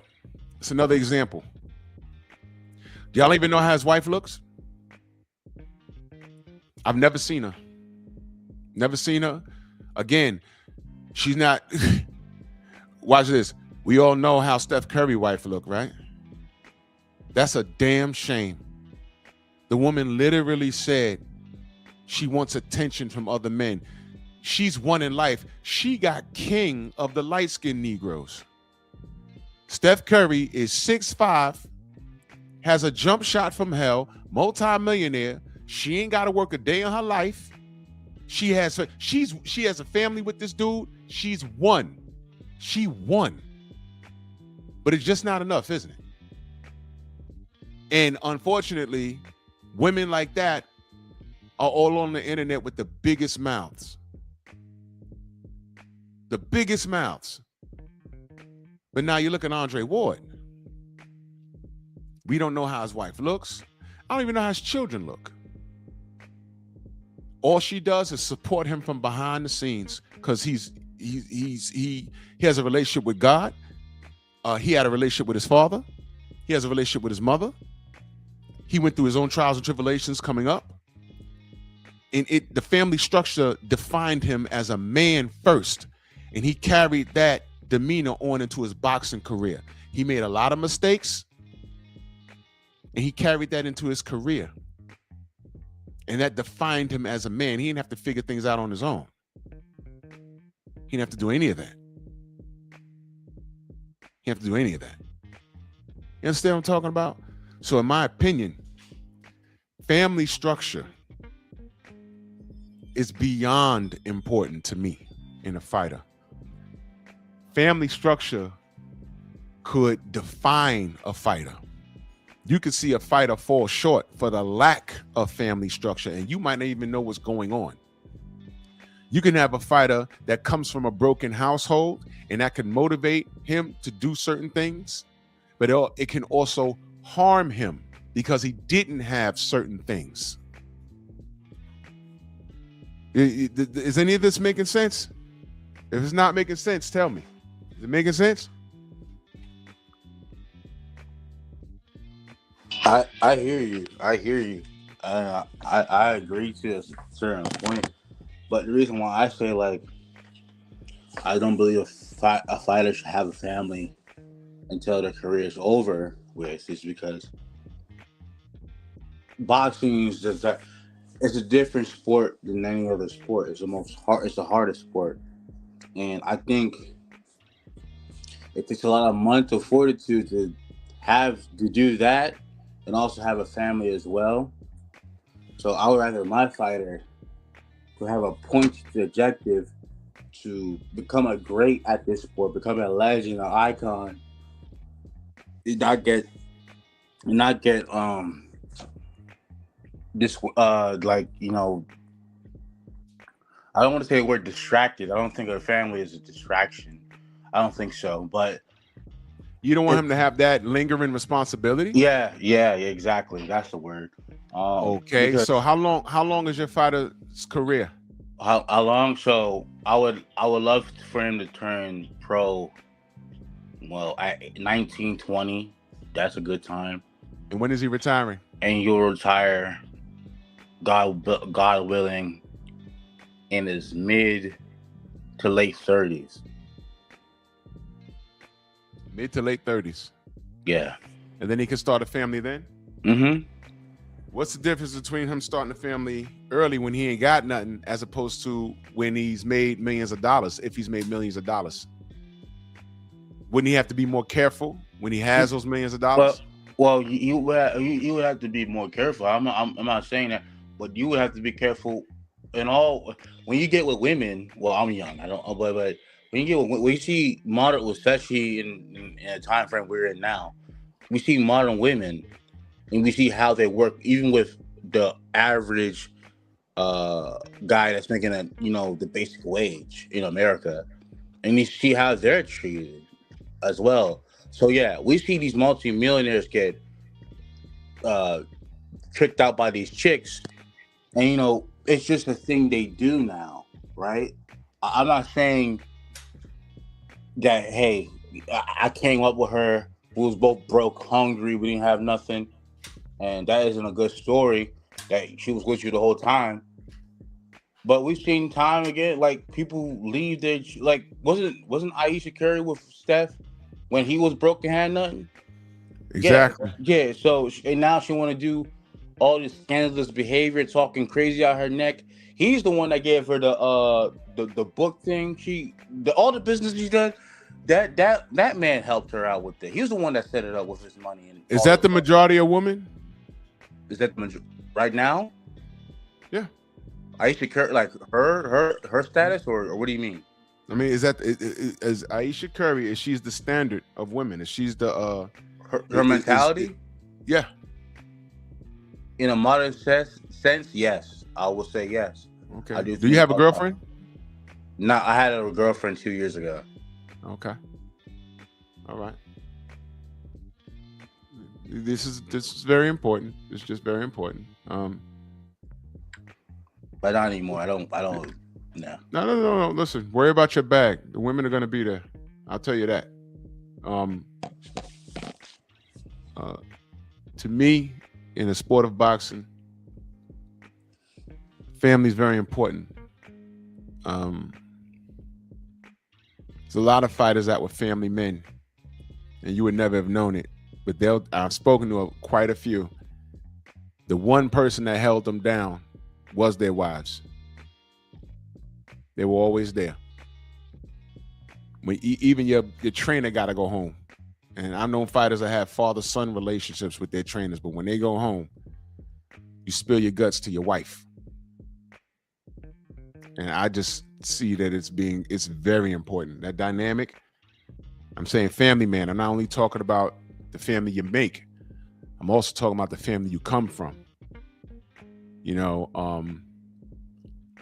Coming from a broken household doesn't necessarily make the best fighters. And I hated HBO for that, because anytime they were talking about a black fighter, it was never good. It was never good. They came from some sort of hood, and they bring the camera to that person's hood, and they show the worst parts of the neighborhood. You saw a liquor store, a bum in the street, the police patrolling, the white police patrolling, and then they say, okay, here, walk down the block. We're just going to film you. This is where so-and-so grew up, and he's walking in the middle of the project, stray dogs, crackheads in the street, heroin addicts, and he's walking down the block with a leather coat on and nappy hair. And this is how he came up like that, and it made him tough, and this is why it's going to translate in the ring. He get in the ring, fuck around, get knocked out in the first round. I mean, silly shit. That's why when I mentioned appearance, physical appearance, maybe I wasn't clear, just overall appearance. Because to me, it doesn't matter. Andre Ward, he came from a 2-parent household. Was it perfect? No. But he had some identity issues. Why? Because his father's white. And he made some choices. And I know people made fun of him, and but you make some decisions. You know what I mean? Thank you, Kings. I was about to go there. I don't know of a Mexican fighter that don't have a family.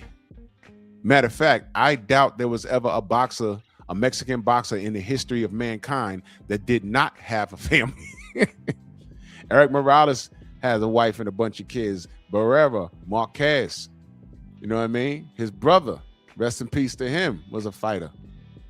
You know what I mean? I can't think of a Mexican fighter that did not have children and a wife or came from a big family. Name a Mexican fighter that had one child. Name one. No. Pitbull Cruz, what he got, like 3 children or something like that? So they believe in family structure. Family structure makes it, that's what makes them who they are. What do we hear all the time? La familia. Viva Mexico, la familia. When Chavez was who was he fighting? Wait, hold on, let me read this super chat. Salute. He says, biker, he says, T.O. lost and was in the hospital alone. No wife, no dad. Yeah. And that's the other part. The broken household. See, T.O., his household is broken. T.O. wants the family structure. He wants that family structure.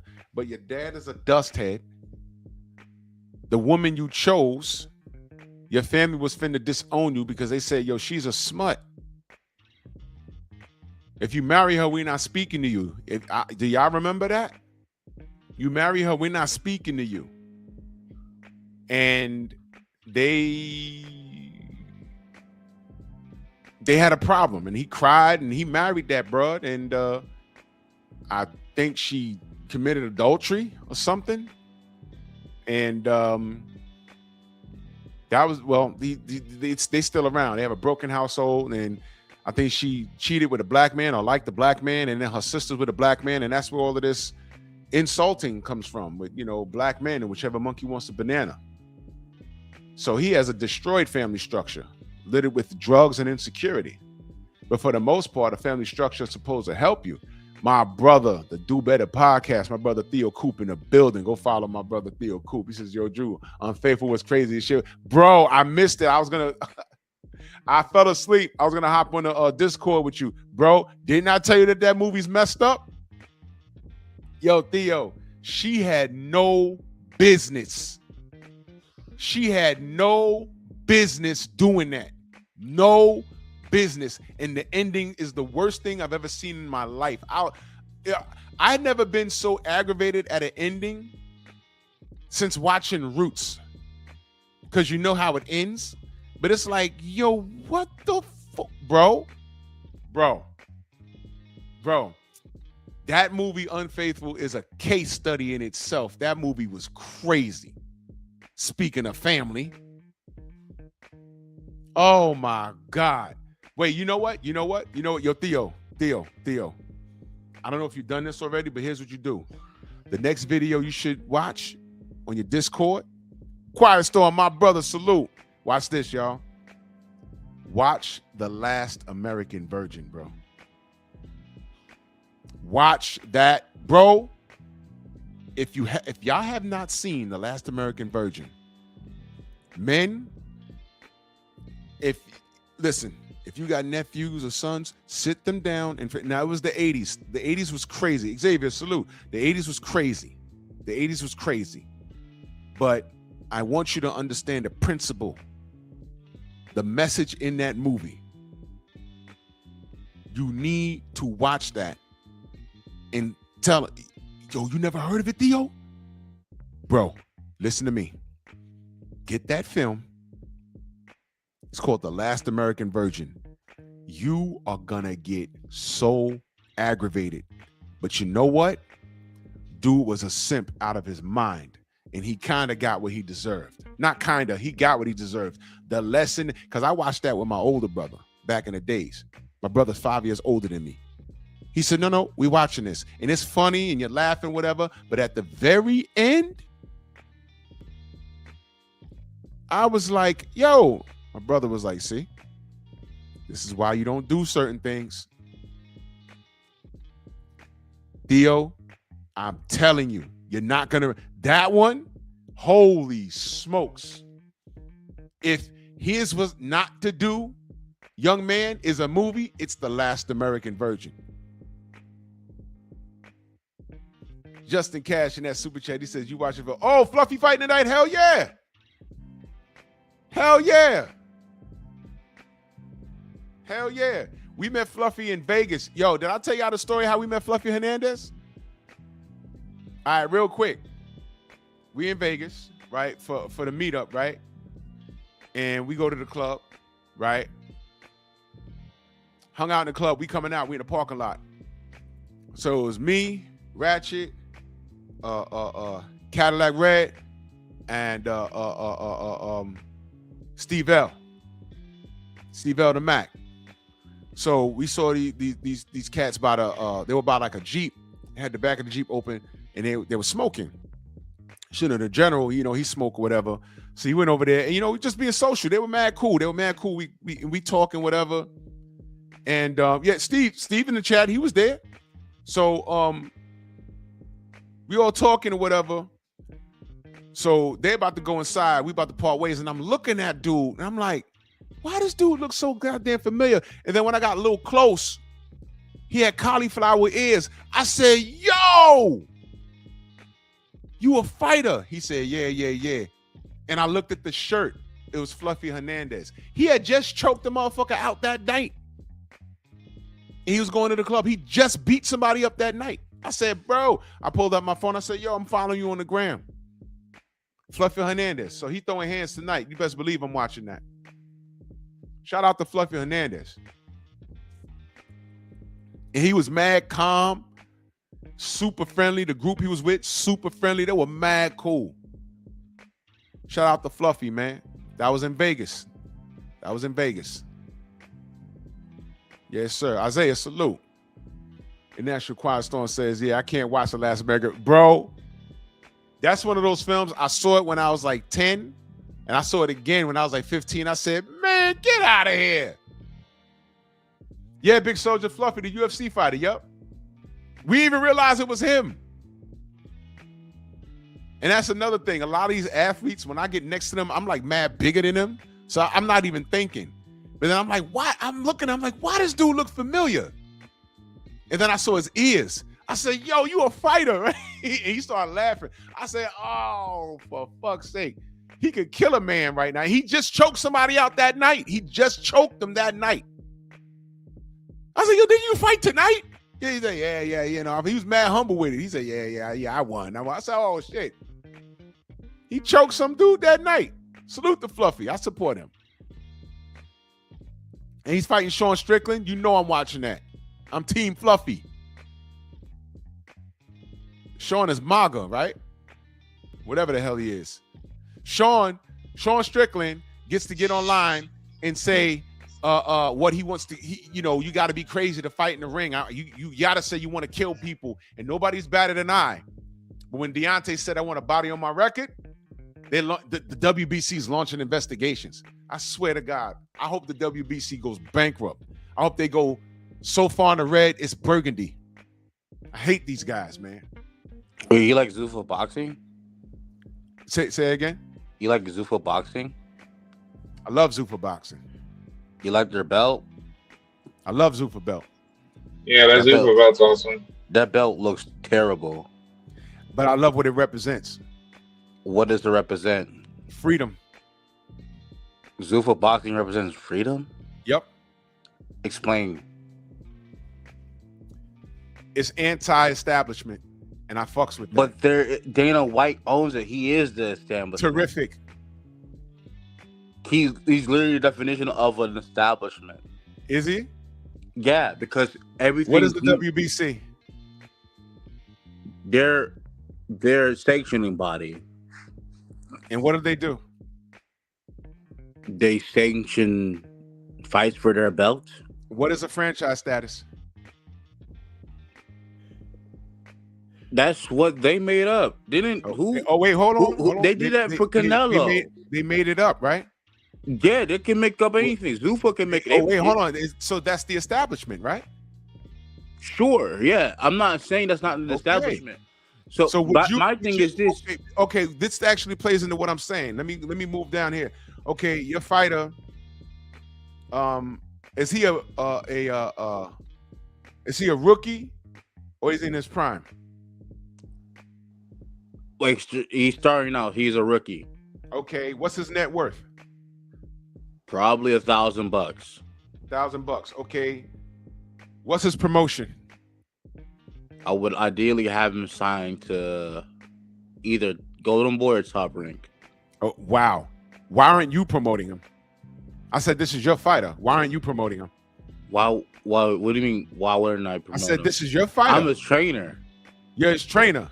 Yeah. So you don't want to promote him? What do you mean? How would I promote him? How would you train him? I know how I would promote him, but like, what do you mean? Oh, okay. So if you know how you would promote him, Prez, why aren't you promoting him? Why is I can promote him too. I'm not saying he has to ideally be under a promotion company or like under one of them. You would send him to Top Rank or Golden Boy? Yeah, to build up his resume. Okay, what do we know about Top Rank and Golden Boy right now as we speak? Well, Top Rank, as we speak, well, they don't have anyone. They're not signed to no. They don't have no. They're like but you just sent your fighter to Top Rank and they have no network because they sent them over there. Because they're known for building up fighters and getting them. But I said right now as we speak, are they in good standing? Well, they got people like Xander Zayas who has a 2 belt. I'm not talking about Xander Zayas, good brother. I'm talking about your fighter right now. You just sent him to Top Rank. Xander Zayas, you don't even know what network he fought on. You had to go look for it. He was on Top Rank. I know he's a Top Rank fighter.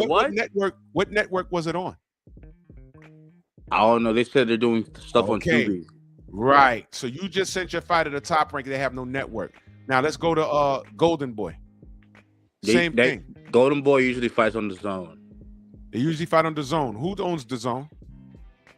Eddie Hearn. Who does Eddie Hearn work with? Matchroom and Matchroom. No. Who does Matchroom? Who do they have to partner with? Go ahead. I'm not sure actually. I don't know. Turkey Al Sheik. Turkey. Okay. And so what? I can have him sign. Wait, I can have him sign for Turkey Al Sheik. Is that a problem? Say again. So wait. Why not have my fighter sign for Turkey Al Sheik and get fights from there, from Riyadh season? Because he's gonna end up on Zuffa. He's gonna end up on Zuffa. Yeah, Zuffa. Yeah. So Turkey and it's co-owned by Turkey and Dana White, who are the establishment. So if your fighter ends up on Zuffa, is it a bad thing? I wouldn't want him to fight on Zuffa. No. Why not? Because that belt means nothing. The belt means no. Well, the WBC belt means nothing. They devalue it every day. The belts. So I've been saying the belts don't matter. I'm saying the ring belt. Okay, so the ring belt is what I want him to have. That's the one that counts. All right, but Turkey Al Sheik is working hand in hand with Dana White and Zuffa. So what do you think happens with all the fighters that are fighting with Zuffa? Okay, what value does that belt have currently right now? If I win, It has if more my value fighter than the wins the Zupa WBC belt, title. huh? It has more value than the WBC title. I'm gonna tell you that No, it right now. doesn't. Yes, Not it does. currently. No. Oh, it doesn't. It doesn't. Wait a minute. They stripped Bud Crawford for what? For not paying stationing fees. Correct. They stripped Shakur for what? For not paying stationing fees. Do you watch those belts or do you watch Shakur and Bud? Without those belts, what would they be? It don't matter. He beat If Canelo. they I didn't didn't win care those what belt belts, he where had. would they be? It don't matter. They beat. If he Tank beat Davis Canelo. didn't win that IBF belt, super belt, where would he be? Who say what? Who say who? Tank Davis. If he didn't win that IBF super belt against Pedraja, would he have blown up like the way he would have? No. Right. And No. The belts right. do matter at a blew up. certain Oh, point. wait. You said Tank Davis. I'm glad you brought that up. The Pedraza fight that he called a setup. Yeah, because it was a setup. It was. Did he win? It was. Did he win? He won, but look at So it's part of his legacy, right? it. For sure, it was the what do you call it? So what exactly are we talking about? No. I'm talking about the belts matter to a certain extent, but they don't matter. No, either they matter. It's not to a certain extent. Either they matter or they don't. And I'm telling you, these sanctioning bodies made it a habit of devaluing their own work. Tonight, Ryan Garcia leapfrogged 20 fighters all the way into a title shot coming off a loss. And Ryan's never been a champion. He's a what? He's never been a champion, right? Right. So why would you? So the belts don't matter then. Like, how can it? Why would you want your fighter to be in those rankings when they do things like that? Because I know if he wins a belt, he will get stardom, or at least. Wait, hold on. Adji Kabiel right now is an interim champion. He's supposed to be fighting Alexander Usyk. Mauricio Simian just told Chris Mannix that he's happy to have that belt. Everyone disagrees. Even Adji Kabiel disagrees. The way that's set up, Adji might not get Usyk for another 2 years. And what's to say Usyk don't retire in 2 years? He's not going to get a shot unless Usyk says yes. He's not going to get a shot. But that's how the politics is set up. Please explain to me how that's normal to you.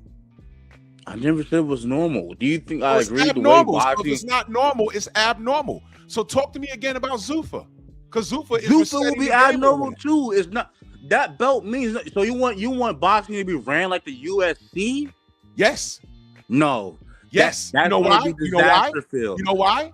Because if I had a fighter, and this is all relevant to my conversation today, if I had a fighter and I worked that fighter in the WBC rankings and he got all the way up to number 4, and then he's leapfrogged by Ryan Garcia because that's just what they wanted to do, I'm pulling my fight out their rankings. Because what am I there for? Ryan Garcia, unfortunately, like boxing is like capitalism, right? It's kind of crazy. Like Ryan has more clout. It's wrong. So you agree.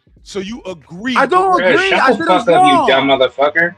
Prez, you're so fucking dumb, dude. Shut the fuck up, bro. Shut the fuck up, motherfucker. I'll beat the shit out of you, I'll dude. beat the fuck out you, nigga. You never fought before, bitch ass nigga. I'll fucking kill you, You don't motherfucker. do shit. Look how you sound, nigga. Stop.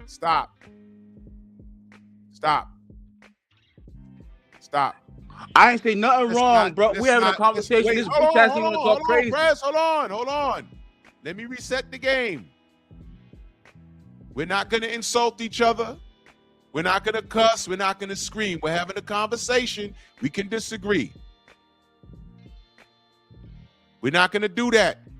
It's Saturday. We're having a good day. There's about to be a storm to roll in here, and it's annoying because I thought the snow was over, but it's coming back with a vengeance on Monday. Goddamn eye doctor just called me and said we got to reschedule you because of the inclement weather. The sky's falling. Just tell me what it is. So let's reset the game. Let's not insult each other. We're not doing that. Please, family. Please. Let's not do that. Okay. So now, I'm going to go back to press. All right. I'm taking you off mute. And I see you, Rich. I see you, brother. Now, look. I don't have a problem with Dana White running things because boxing over the last 25 years has shown me that it is incapable of running a fair business practice. Willie Lowe in the building, Bomb Squad. They are incapable of running a fair business practice. And every time I turned around, I've been hit with so many examples of it. So the reason why I don't have a problem with Dana White coming in and Turkey Al-Sheikh coming in and doing what they do is because boxing needs to be shaken up. There needs to be one face, one name. Like speaking of Bomb Squad, one face, one name, and they made fun of him. Okay, all these you have 4 belts and you got to pay all these sanctioning fees when the ring belt is free. And plus, everybody's over there and fighting for their position while making money and fighting their opposition. You didn't get that with 4 sanctioning bodies and 3 different companies and this side of the street, that side of the street. I'm tired of that. You go over there and get your bread with Zuffa. If you're ranked number 3, you're fighting number 4. If you're ranked number 1, you're fighting number 2. If you're mandatory, you're getting a title shot. That's it. But look how Dana did Francis Ngannou. Look how that happened, right? He got treated poorly by that. He wanted more money, and he deserved it. He was a number 1 ranked guy, and he wanted to fight John Jones. John Jones kept ducking that dude. Dana never pushed the issue. Hey, Prez, I need you to listen to me when I say this. I don't care. But I'm telling you, but he runs Zuffa boxing. I don't care. I don't care. Do you understand? When Turkey came into the business, you know what my position was? What was it? If boxing was doing what it was supposed to do, Turkey wouldn't have had anything to do, which is why he came in with all this money and grabbed up all the fighters. Do you understand? We never, if there was no Turkey, we'd have never got Bivol versus Beterbiev. We're going on fight number 3, for Christ's sake. He came in and made that shit happen. Yeah, because Mauricio Sulaiman was being weird and saying that Russia was doing all. It wasn't only that. It was the IBF too. Everybody was being weird. The old way of doing things is gone. Boxing has been a popularity contest. With Zuffa, you got to fight for your position. They don't care how but the UFC's always been a popularity contest, and that guy runs it, right? Who's been a popularity? Wait, hold on. What do you mean? What? Give me an example. So does Dana? Sorry, the UFC controls the most elite talent and the rankings, right? Don't they? You mean to tell me that the champions never fought their mandatories? No, they fought all champions and crossed all. So wait, in boxing, does champions not fought their mandatories? Stick to UFC for a second. I just asked you a question. You mean to tell me that the champions didn't fight their mandatories? Yeah, they did. Okay, that's it. That right there, boom. That's it. But hold on. With Zuffa. But same thing. But I can say this: they get title shots based on the business. UFC has politics, bro. Just like boxing. I don't doubt that they do. But this is boxing, and Zuffa's just getting started. And if Zuffa starts fucking up, you think I'm not going to talk about it? No, I know you will. I hope you will. So if you know I will. So what is the problem? Why are you so resistant to change? Because I don't like how Dana White is coming into the sport of boxing. I don't like the WBA being racist. I don't like the WBC being racist and political. I don't like the IBF not being more boisterous, and I don't like the WBO being ran by Bob Arum because I didn't get none of the fights I wanted. I didn't get none of the fights that boxing deserves. So what's the difference?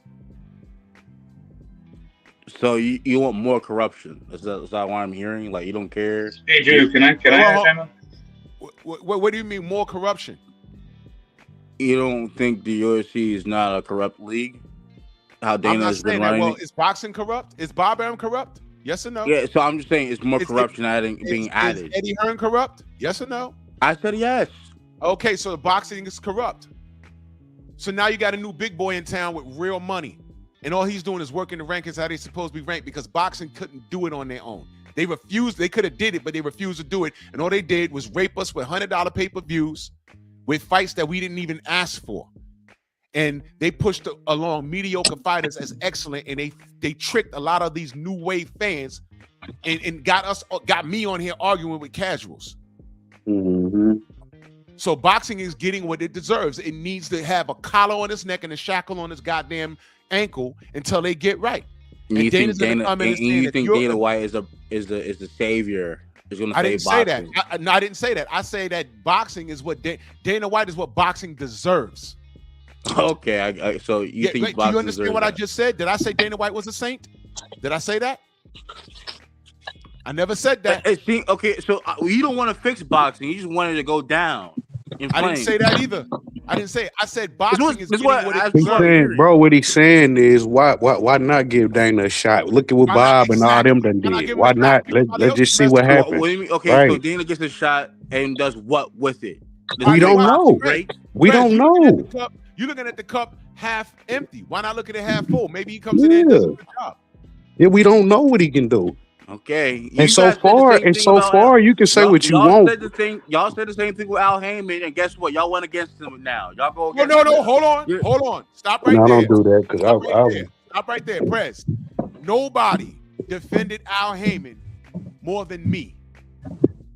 And I defended him and defended him and defended him. And what I got to show for it right now.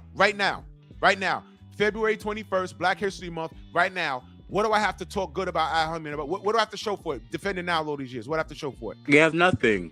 Thank you. And I defended him.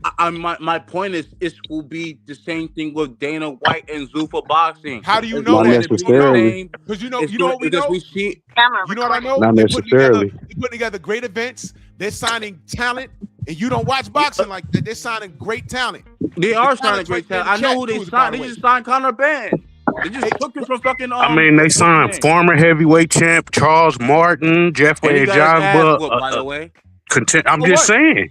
Wait, hold on, Press. That's boxing.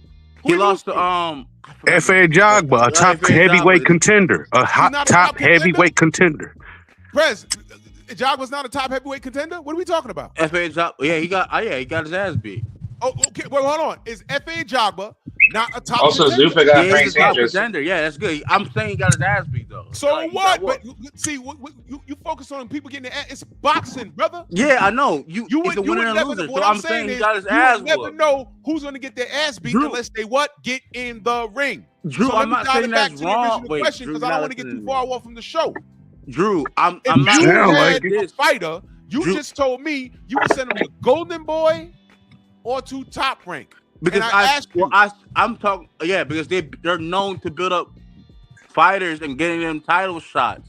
Right. Yeah, I want them to make the most money. Top Rank right now. Boxing is a business. Right now. Where are they right now? Yeah, it's on Tubi. Yeah, but Xander Zayas just became unified champion. Understand something, Prez. They went from ESPN.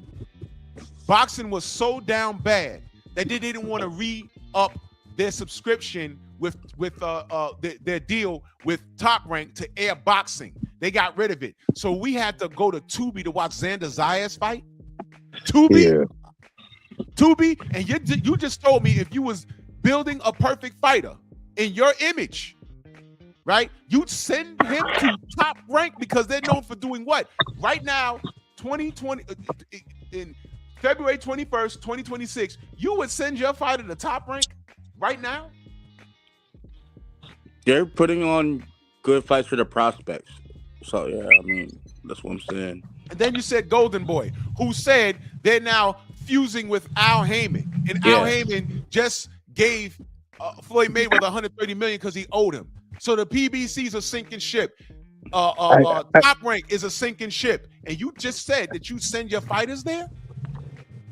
Hey, Drew, the crazy part, PBC was built off Golden Boy. They took half Golden Boy roster. They sure did. And how's that working out for them now? And guess what Zuffa Boxing's doing? They're taking people from Matchroom. They sure are. They're taking, but these are decent fighters. These are good fighters. Jose Valenzuela is a former champion. Whoa. Did PBC not take good fighters from Golden Boy? What? Right. So what's Golden Boy doing right now, Brent? What's Golden Boy doing right now? No, the problem with the PBC was they didn't want to make the fights. They didn't want to give everybody a chance. Remember, they was playing the size of the street thing and all of that. Zuffa not doing that. But You're not there's getting Turkey and them not getting doing it. politics on that level, Turkey man. is making niggas fight. Turkey making it. Come on, you the best, which I want. Let's fight. What are you talking about? They're not doing that. That's the reason why we want Turkey, because he's eliminating that. The PBC games. That's it. That's it. And I fucks with Zuffa until I don't fucks with them. Until when they start playing politics like these sanctioning bodies and these outside companies, that's when I'll call them out on it. But why can't Dana White get a shot? Everyone else did. That's my point. I'm not saying that Dana's a saint. I'm not saying he's a savior. I'm saying, hell, why not? Boxing's so damn dude, bad. Why not? Let me tell you something. Let me tell you, I'm not trying to be long-winded, okay? But like, my problem is about fighter leverage. It could be dropped because of this. Because of Zuffa's boxing control. Please explain to me, what do you know about fighter leverage? Please explain. Because you know there's a fighter in the chat right now that's working with Zuffa.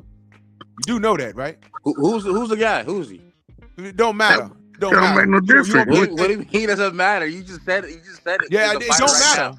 And I mean, if the fighters do lose leverage, they did it to themselves. All you gotta do is fight. You can't say that. So if I sign to Zuffa Boxing, and I want to get the best fights, but they have a control monopoly over the sport. I can't say, you know what's a monopoly? I want this or that. WBC is a monopoly, Prez. The WBC is a monopoly.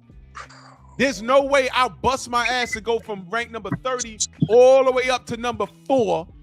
And then because Mauricio feels like it, he pulls up someone from a lighter weight class and gives him a title shot. Manny Pacquiao did that shit. Yeah, that was it wrong. Right? Hold on, Prez. Was it right? I said it was wrong, but I'm saying it's based on clout. Why are you bringing up things that are wrong to justify something that Dana White hasn't even done in boxing yet? Because he's done it in UFC. But that's USC, bro. That ain't got nothing to do with this. So you don't think he'll run Zuffa like how he runs his own? I mean, so far, we ain't got no complaints. Everybody so far talking about how they. Suleiman voice. I ain't going to judge Dana White based off of what he does now for boxing. I am not Interpol. I'm not the police. How about that? Okay, well, yeah, I don't think USC really play no picture into this, because them is two different sports, and Dana know if he wants some of them big, like they said that they supposedly, I don't know if it's true, gave Conor $15 million for one fight. I'm still looking for the franchise statuses. I don't know where they went. There were 3 of them. Where'd they go? I'm still wondering. I want to talk to Adjit Cabello and be like, yo, man, this interim title that you're paying sanctioning fees on, are you good about that? I want to see what he has to say. Yeah, that's bullshit. Please, man, that's bullshit. I have questions. Right? So, will people who are signed to Zuffa Boxing will be able to allow, or are they allowed to fight outside that league? Yeah, they said that you can graduate to a ring card.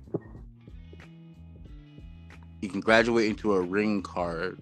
You're basically earning your stripes. They're not going to say, oh, you got good hair and tattoos, we're going to take you here and put you here. No, you better know how to fight, man. Yeah. You better know how to fight, because if you can't fight, understand that. Okay. So I work up the ranks, right? I'm the top guy in Zuffa. Boom, that happens. Will I be able to fight the guy on top rank who's number 1, who has the 2 belts that I want? Will that be able to happen? Watch this. That's up to the guy. No. Because fighters won't have leverage. Fighter won't have leverage. Zuffa will let you do it. That's up to the guy. How you know? When did Dana say that? They said you can graduate to a ring card. They only fought 5 shows in, bro. Did you hear what I just said? It's normally up to those sanctioning bodies. Now, here's why I don't trust it. You said you would take your perfectly made fighter and Golden Boy as an option. What is Oscar De La Hoya doing with Ortiz and Boots right now? Well, he I don't know. He's trying to stop the fight, right? What do you mean you don't know? You know, because you know what we know. He did stop the fight. He filed a restraining order. You just said you would send your fighter over there to fishnets? Because he's good building fighters. Tell me what he's good at. Building fighters. He's built Virgil Ortiz. Do you know that if he's good at building fighters, did he build Deontay Wilder? Because you know Deontay Wilder was over at Golden Boy for a second, right? Yep. Did he build him? Technically, yeah.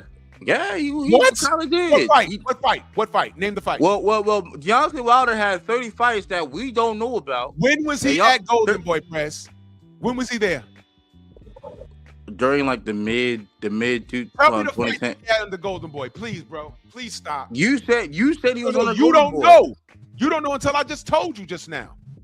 But you're gonna say that he helped build Deontay? You didn't even know which fight that was. But we don't know half of Wilder's first 30 fights. What I'm telling you is Deontay didn't need Golden Boy. Deontay is Deontay. That's Deontay didn't need a promotion. Now, so did Deontay need PBC? Yes or no? You told me. Did Deontay Wilder need PBC? You told me that you would take a fighter that you built, and Golden Boy and Top Rank are the options, and I'm like, what? Golden Boy? How is Top Rank a bad option for a fighter, a prospect? Look at Emmanuel Vargas. You thinking that this is 6 years ago? That's your problem. This is not 6 years ago. This is today. And when the last time Vargas had a fight? Options. These are not options. What you might want to do, since you're into money, right? What you might want to do is send your fighter to Zuffa. That's where the money is. That's where the competition is. I'm not sending my fighter to Zuffa. I rather send him to the zone. You know why, I rather send him to the zone than Zuffa boxing. You're afraid of competition. It's not about competition. Yes, it is. I'm not afraid of competition. Okay, great.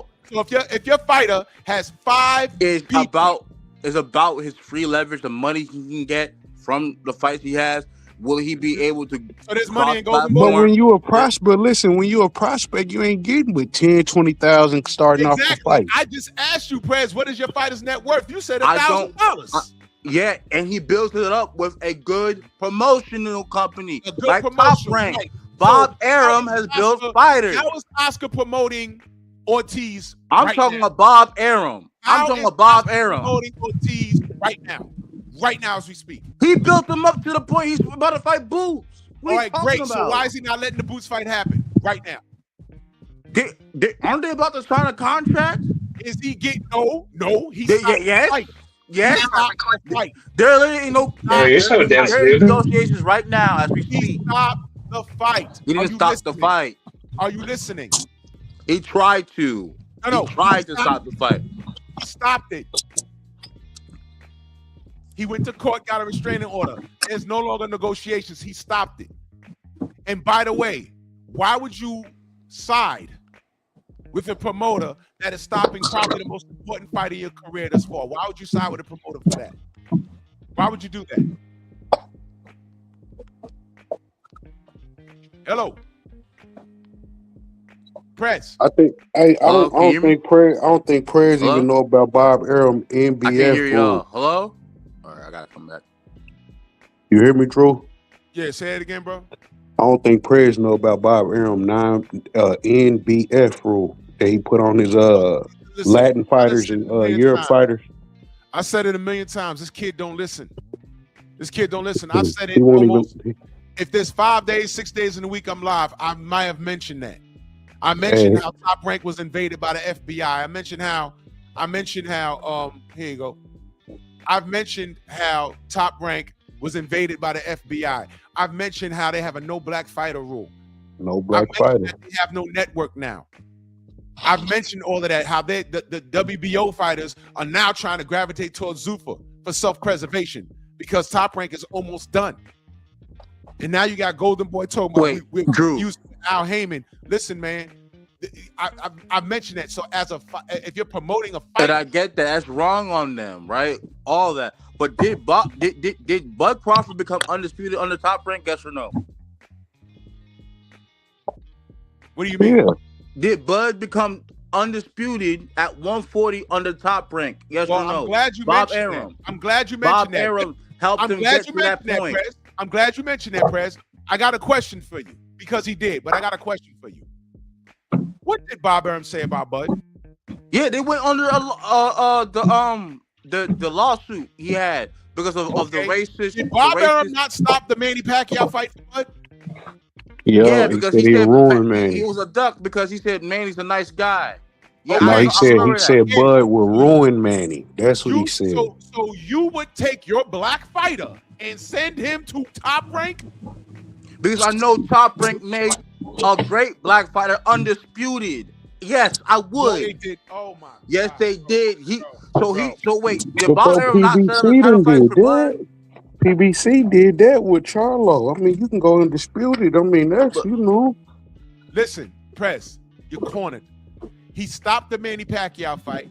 He said the amount of money while he said he stopped the Manny Pacquiao fight, which would have been Bud's biggest fight at that time, he said the amount of money I lost on Bud, I could have bought a house in Beverly Hills. Bud had to turn around and that's sue on him Bob. for racial shit, right? Had to turn around and sue him. They settled out of court because you don't hear about it no more. But he had to fight through all of this red tape to get his just due. And you're telling us that you would send your fighter over there? Why? Prez, why? Hello. I already told you why. All right. Bud became That's champion your of the Top fighter. Rank. They built him up. Fighter, and your fighter will go over there, and as soon as his contract's up with you, he'd make a move. They built up Keyshawn Davis. He became a champion on the Top Rank. And what did Look Keyshawn what happened. Davis, and what happened with Keyshawn Davis again? That was on Keyshawn Davis. That was all on it. That's his Keyshawn fault. Davis? It was? So did he not jump in? Did he not jump Davis up? couldn't save ESPN. Oh my God! How come he couldn't save it? Did Keyshawn Davis not jump Nahir Albright with his brothers because he was salty that his older brother lost to that dude? Did he not cause that disruption to his career, to all the emotion he had? He had Mike Vick coming out to his fight, Allen Iverson, all these big celebs. He was Right. So remind me, the next big remind me thing. why you bringing up Keyshawn again? Because he was being built up under Bob Arum and Top Rank. Under Bob Arum, or was it Keyshawn? Did people come to see Keyshawn or Bob Arum? It's not about who. I'm saying Bob Arum built him up. Bob Arum built him up, and then Keyshawn built himself up because he's a businessman. Yeah, he's the businessman that was under So Bob Keyshawn Arum's did what promotional company. He didn't do what Bob told him to do, right? Did Top Rank not set up his fights? Did Top Rank not No. elevate him as a prospect? No. Did it? No, he didn't. How? Is Bob the matchmaker or is Keyshawn the matchmaker? What do you mean talk? What do you talk about ask you matchmaker? again. Top Rank was Bob the essentially matchmaker, Top Rank. or is So he Keyshawn the matchmaker? if he fought under Top Rank, Top Rank will send you fighters. Hey, who you want to fight? This guy, or this guy. Keyshawn will pick. Hey, I want to fight this dude, and tell. Keyshawn will pick. Yeah, he's gonna pick the opponent he wants to fight. Or they set him with a guy they think that he can Does beat. Top Rank now have some of the best matchmakers in the game? Yes, they do. Probably the best. They do? They do? matchmakers. You Yeah, sure? they do. They do? So what do we know about the matchmaking in Top Rank? It's ideal for prospects. Are you aware of Cameron Duncan? I play it here all the time. I know you heard it. Oh my God, bro. I ain't got nothing to do with it. What Am I does that lying? have to do? What does Am that I have to do lying? with anything? Am I lying? Am I lying about the matchmaking practices in Top Rank? Am I lying? That's one anecdote. I don't care about. Wait, hold on. I don't care about what you care about. I'm asking you, Press. Am I lying? Yes or no? No. Okay, thank you. Okay, so I'm not lying. That Top Rank is racist. I'm not lying. That's been proven. Yes? You can say all of them are racist, right? They're all racist. No. Stay right here. We're talking about Top Rank. Why not as black? Why not? Wait. Yeah, guess what? Guess what? Drew. We can say all of them are racist, but I'm talking about Top Rank because we're gonna get the Golden Boy in a second. Is Top Rank racist? Yes or no? Yes or no? Oh my God! Stop laughing, bro. I'm asking you a question. Yes or no? Did they not display racist practice? Yes or no? Yes, they did. Okay, great. So now let's go to Golden Boy. Did they not call Al Heyman Black Hitler? Watch out. Under the emails, that's what it said. Yeah, okay, right. So you just told me you would send your perfectly made fighter to two different racist companies, and you want to talk to me about Zuffa? Dana White is racist. Is he not? Prove it. Prove He's it. not racist? Prove You it. don't think he's been discriminatory? Prove it. Okay, hold on. Let me get to this article here. Because I have receipts on this dude. You better be careful. You better be careful. Give me a second. I'll give you 10.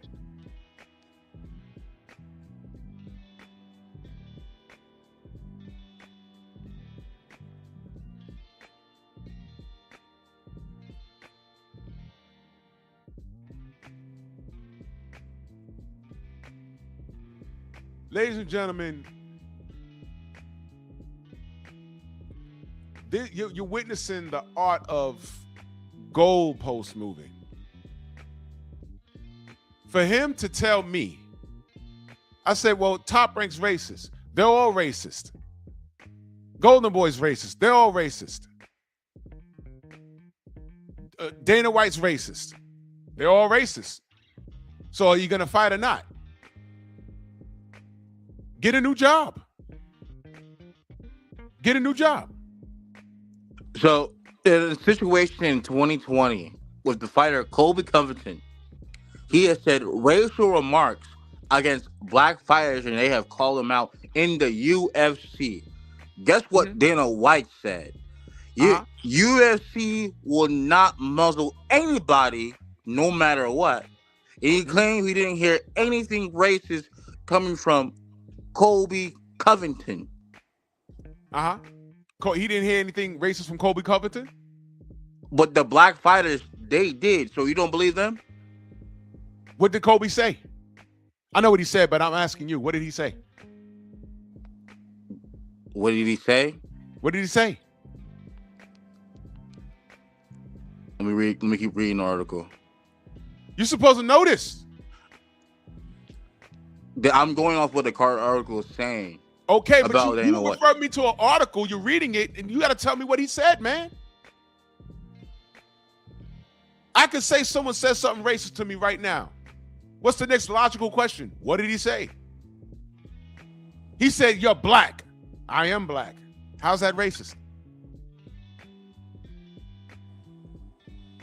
I'll give you another 10 seconds. You go ahead. Tell me what Colby said. And I'm very familiar with Colby. So he's mocked Usman on his ethnic background. He called him a little tribe, and he said he does smoke signals. He's being racially prejudiced against him. He's doing that to his undertones behind his comments. He's also the white boy, Colby Covington, the white boy? Yeah. MAGA, that white boy who got beat up, that white boy? Let me ask you a question. When we say white boy, is that racist? Well, he's a white guy, isn't he? When we say white boy, as a black man, as black men, when we say white boy, is that racist? No.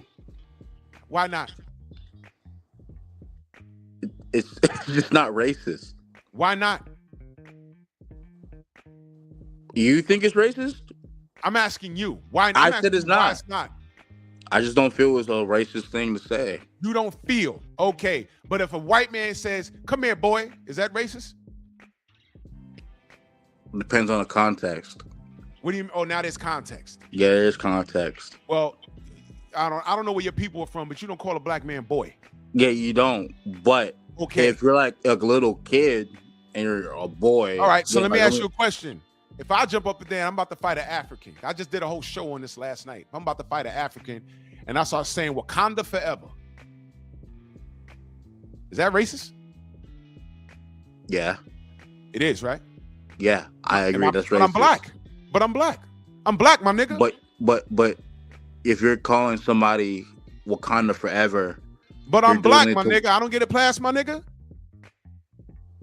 You're mocking I don't get it past, my nigga. I don't get it past. I'm black. What's going on here? You're mocking them based on where they're from because you watched a movie and you think black people from they're like, oh, Wakanda, like that's crazy. It was like, so what did Dana say? What did Dana say when Colby said what he said? Dana said he didn't see a problem with it. What did he say? What was Dana's exact He words? won't put a muzzle on anybody's mouth, basically. Okay, so he said anybody's mouth. Read that again.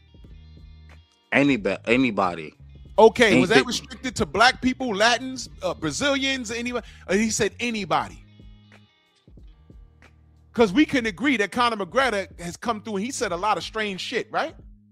Sure. Okay, then how did they solve it? In the ring, right?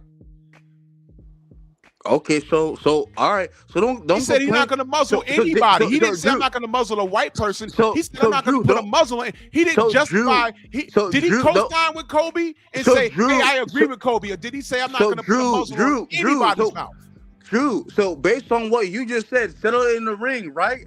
So don't complain about racism in boxing anymore. Let them all settle that shit in the ring, nigga. Are they settling it in the ring? They better. They better. Ho. On Zuffa, they will. Yeah, they better settle it in the ring, Zuffa, right? They will. If Teofimo Lopez ever called my bitch, if he ever called me a fucking monkey, we better settle that in the fucking ring, or we're gonna do it in the street. Tank. Tell it to Tank. Nigga, because I fight, nigga. Because no, for real. I actually because Drew, I box, nigga. I box. I actually box. Be very careful. No, Drew, I'm gonna tell you about me. You're stepping in it. Drew, because I box for real. I really do this. Yeah, I box for real. I box for real. I box currently for real. I box for real. If somebody told me I'm a monkey, pause, young man. You ain't gotta pull all that out. I box for real. I've been doing it before you were born, for real. Okay, that's cool. I do it currently. So what? I do it currently. So what? No. I fight in competition. Like I literally do this. It's irrelevant. I better not ever hear about you getting called a monkey and you not willing to settle it in the ring. Oh yeah, I hope I settle it in the ring. I hope I do. Because if not, I don't want to get off topic. I don't want to get too far off topic. What the fuck is this? I don't want to get too far off topic. Because you know what's crazy? Ryan Garcia said all that crazy shit. All the niggas that you fuck with, all the guys that fuck with Ryan Garcia, all them, all cowards. Yeah. Keyshawn, like Shakur, your man Tank. Your man Tank. Shakur, all these guys, they went to talk to this nigga. Yeah. Oh, wait, hold on. I didn't hold anybody accountable. Yes, I did. You see, Prez, you're trying to hijack my show. I gave you a little shine, but I'm not. We're having a discussion. Everything you said, you literally killed yourself. Literally. How? The Dana White shit. Yeah, he said, let me read to you, let me regurgitate what you just read. He said, I'm not putting a muzzle on anybody. Did he say he agreed with Kobe? He never said that. He said, I'm not going to muzzle him. And Kobe got in the ring with who? And got beat up. With who? I would have had a problem if Dana White protected Kobe like the sport of boxing does Ryan Garcia. That's when I would have had a problem. If Kobe said all that dumb shit, and then when it came time for him to fight a black person, and then Dana start moving him around, then I'd call that out. Dana didn't do that. He said he want to talk that shit. I'm not gonna muzzle anybody. He didn't say I agree with Kobe. He said I'm not gonna muzzle anybody. So some black person could come up there and be like, oh yeah, well, I beat white boys all day. A Latino could come in there, oh, I beat all gringos. I beat the gringos. He's not going to muzzle anybody. But when it comes time for you to get there and fight that gringo, it's up to you to perform. So when you're talking about what Ryan Garcia says, or what Teofimo Lopez says, all I ever said was, they saying everything but what? Fight. Get in there with a nigga and see what happened. And Teo got in there with a nigga, and what happened? He got his ass beat, like I knew he would. Fuck we talking about here? So let's get back on task. You said you would take your fighter and send him to Golden Boy or Top Rank. I just said that was strange. And then you went on a tangent about Zuffa. I ain't got no problem with Zuffa. They're going to have to show me that they're messing up. But they're going to have to show me. They'll show you. Okay, well, that's your opinion. That's your opinion. Well, we'll see. The verdict is not in yet. In 2 years from now, we're gonna talk about super Okay, boxing. great. I'm gonna be right. I Okay, know I great. will. Okay, But I don't understand why you so like. Do you like the current state of boxing, press? No, he does. You know why, Rich? He likes Well, when did I say I did? Because No, I'm asking you. the old way of boxing, fighters like Tank were eating off of that. They were A eating lot of off fighters are eating off of the old ways. Yeah, exactly. So wait, hold on. You know why? Drew. You Was know why? Deontay Wilder? The old way is fucked Wilder? off. The old way is fucked off. The old way is fucked off because now you have to perform. And I knew Tank wasn't that dude when Turkey said, I got 50 million. Was Deontay Wilder not performing off the old ways of boxing? Give me 3 Ferraris.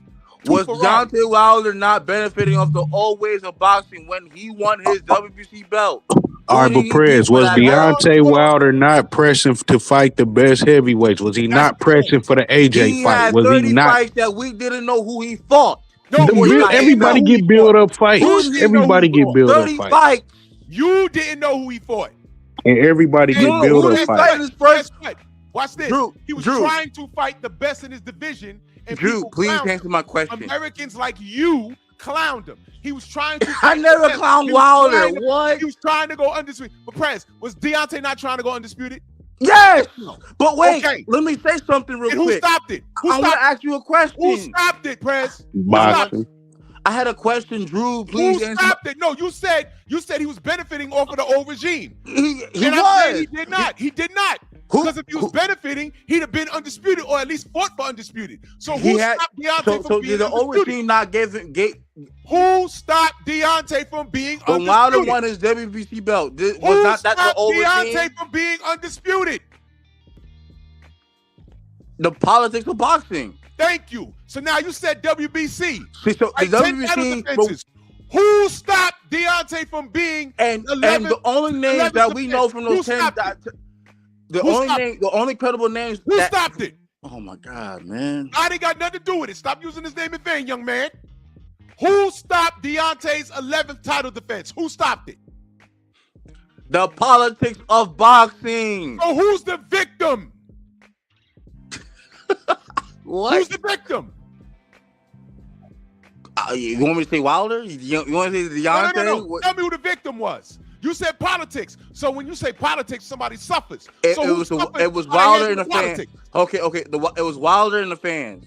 Wilder and the fans suffered from the politics. No. I'm talking about fighters. Fuck the fans. What do you mean? Who suffered? So you said Deontay suffered, right? Yeah, I said Wilder. Yeah, sure. Okay, right. So tell me again why you're so comfortable with the old regime. I'm not okay with the old regime. I'm so saying why that you so resistant to the new regime? You're saying that Tank Davis benefited off like Deontay Wilder did not benefit off the old regime. Wilder was pushing for the big fights. Tank didn't want the big fight. Let me finish my point. Tank never fought the best. Stop Wilder didn't fight the best. Tank never fought the best. Stop the bullshit. Wilder never fought the best. Who did he fight for his first 30 fights? This is why I'm having a conversation this morning. Who was Tank's first 15 fights? Drew Titan. Who was Wilder's first? Who was Tank's first 15 fights? Who was Tank's first 20 fights? Exactly. Okay. Tank's first 15 fights. I guarantee you, he fought hard competition. His first. No, he didn't, bro. No, he didn't. We don't know who was Wilder's first 35. Hold on. Bro, he fought bums. His first, some of his first 5-6 fights was 4 rounders, Prez. You just talking. Stop. Prez. Name Mike Tyson's first 15 fights. Name them. That's way too old. I couldn't help. Even if I watch boxing, you got to tell me something. How about this? Name Mike Tyson's key fights. So okay, his key fights when he became the youngest. Name them all. He has a long career. Name them. He fought Tony Adams. He fought what was that? Gross. He fought Gross. Wait, stop. Who? He fought. What's his name? Pascal Gross. Right? You tell me. I asked you. No. Yeah, I'm trying to remember it all. I have to go through my head. You have to look it up. No, through my head. How did I look it up? I literally just told you just now. Pascal Gross. Or is it Reggie Gross? Reggie Gross? I don't know. Pascal Gross. Why? How? Who? What? When? Why? How? Negative 200. You're asking me to name these guys. I don't know all of them, but I know you fought. Why are you a Mike Tyson fan? He Why? fought that Cuban dude. I forgot his name. The He fought. Cuban Can I dude. name him? Who Can the I fuck name is him? this Cuban His dude, key motherfucker? fights was Oh, What do you Larry mean? Who the fuck Holmes. he was? He was an His Olympic. He key was an fight. Olympic Listen, finalist. listen, What are you listen, talking listen, about, listen. nigga? His key Man, fight shut the was fuck up, Larry you. Shut the Holmes. fuck up, bitch. I'll You beat the been His fuck key talking to out me of you, crazy the whole pussy time, ass. bitch ass. key fights Continue. was Larry Holmes, Michael Spinks, Donovan Ruddick. twice. Yeah, he fought him twice. Evander Holyfield, Lennox Lewis. Tony Tubbs. Tubbs didn't ever do nothing though. Like All right, Tubbs now watch wasn't. this. Watch this. Hey, Prez, how many fights did Mike Tyson have before he fought Trevor Berbick? At least 20 plus. Those 20 plus fights, who were they? Before he got to Burbick, I know he fought. I believe he fought Tillman. No, I don't remember everybody. You mean he didn't Tillis? fight. He didn't fight him. You mean Tillis? James Tillis. That's his name. James Tillis. Yeah, I think that was that guy. Uh-huh. Yeah. But he Okay. was old. So here's my thing. Are you sure you want to downplay people's records here? You sure you want to do that? But he 'Cause we fought can do it with every fighter. But Wilder was fighting Do you guys know from the backyard. How many fights did Sugar Ray Robinson have in his career? Over 100 plus. Can you name 50? Mm-mm. No, so wait. Can so you wait, name why, 10? Can you name So- 10? So Drew, then why do you discredit Tank's resume so much? If you can't name Oh, wait, the hold first on. 15, Hold on. and I can't, and if I Wait, can't name His the Tank first whole 30, resume is Prez, full of Prez, that. His whole Prez, resume is Prez. full of that. Prez. Do I discredit his resume or do I tell you that he leaves a lot of food on the table? At least 15 guys. And those are his choices. You see, Deontay was choosing to fight the best. Tank was not. It's a big difference. It's a big difference, That's bro. a big difference. So it took him 30 plus fights to fight the best. That's what I'm hearing. What? I mean, if they don't want to fight you, you can't make them fight you. He tried. When he got under the PBC, that's when he was fighting the best fighters. And he did that. What do you press? What are you talking about? What are you talking about? You need to be real careful with the things you say, because you really bury yourself. Because I will always go back to Tank in comparison, because Tank ain't doing anything. Do you know Tank right now, amongst his contemporaries, has the worst resume? Teofimo Lopez has a better resume than Tank. That's crazy. Tio has a lot of better. Lomachenko has a better resume. Devin Haney clearly has a better resume. And right now, Shakur has a better resume. Teofimo Lopez has a better resume than most fighters that we're naming here. What? Right. Listen, Tank resume is mud because listen, all of his opponents that y'all be like, oh, they became champ. All of his opponents beat each other. Rolly's biggest win is Ryan. Fuck around, Rolly got a better resume than Tank now. No, he doesn't. Pitbull don't have a big win. Roach don't have a big win. His biggest win is Hector Garcia, another Tank opponent. Frank Martin don't have a big win. Mario Barrio's biggest win is Ugas. Like all of his opponents is fighting each other.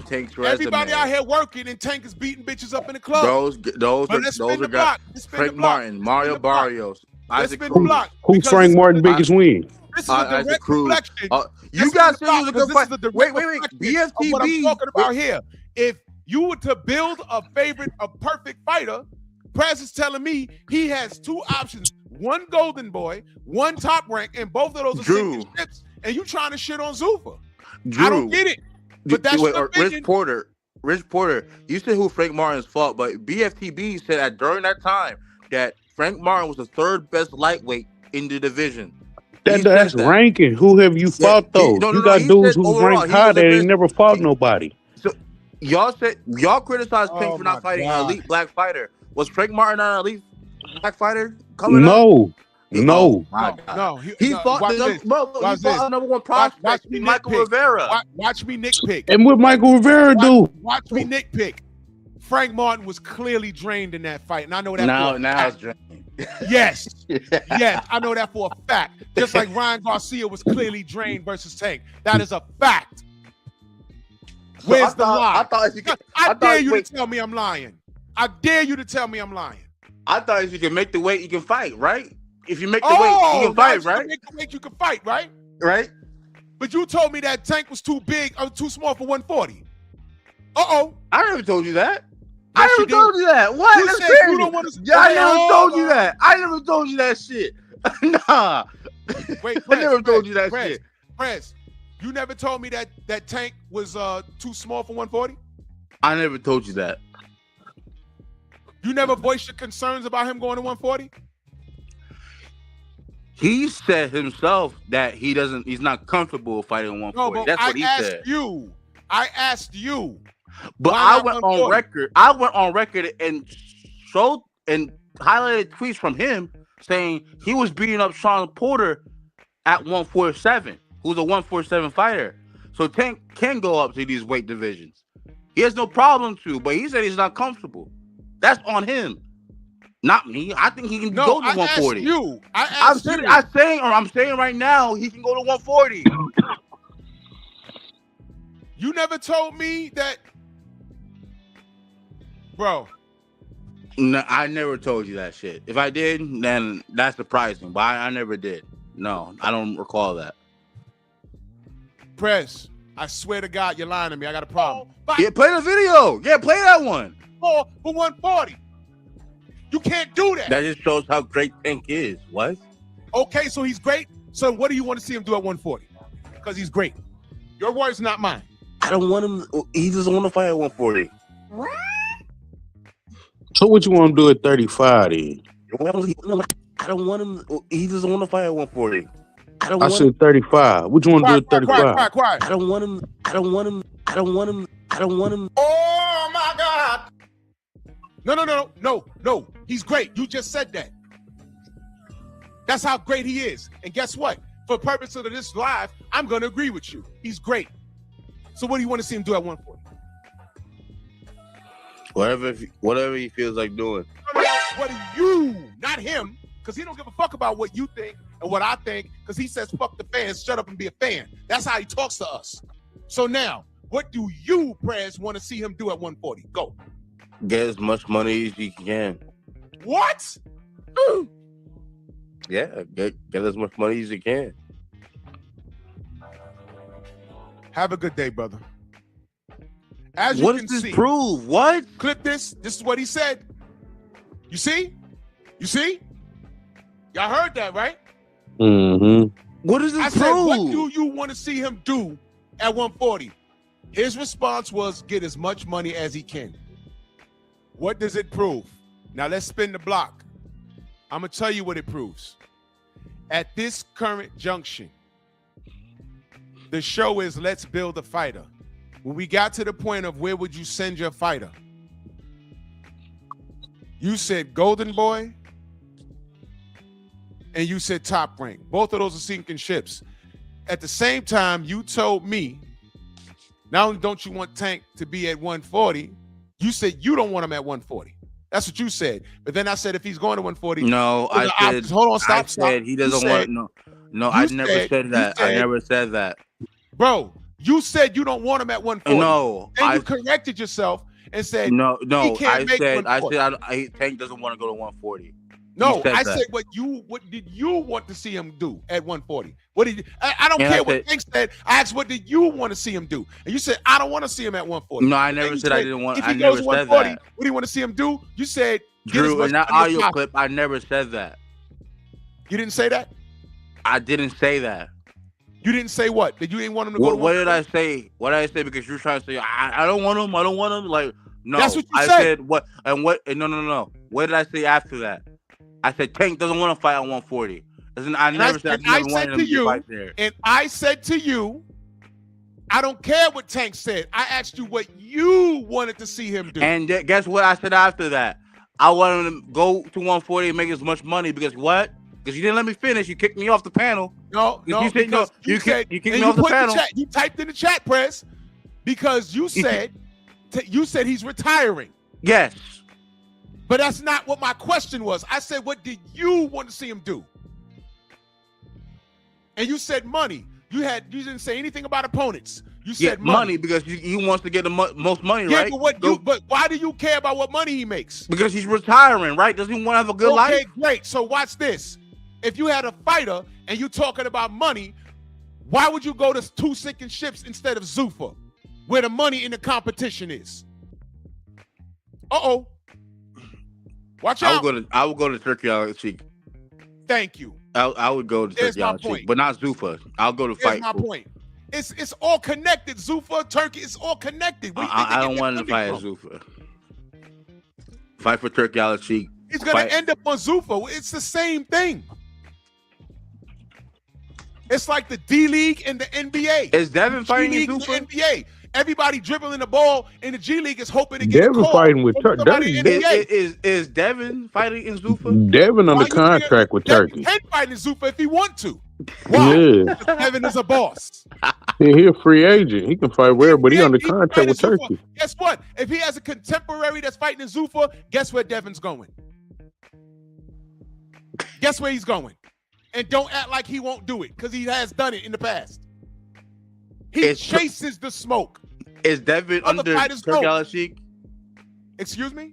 Is Devin under Turkey Al-Sheikh?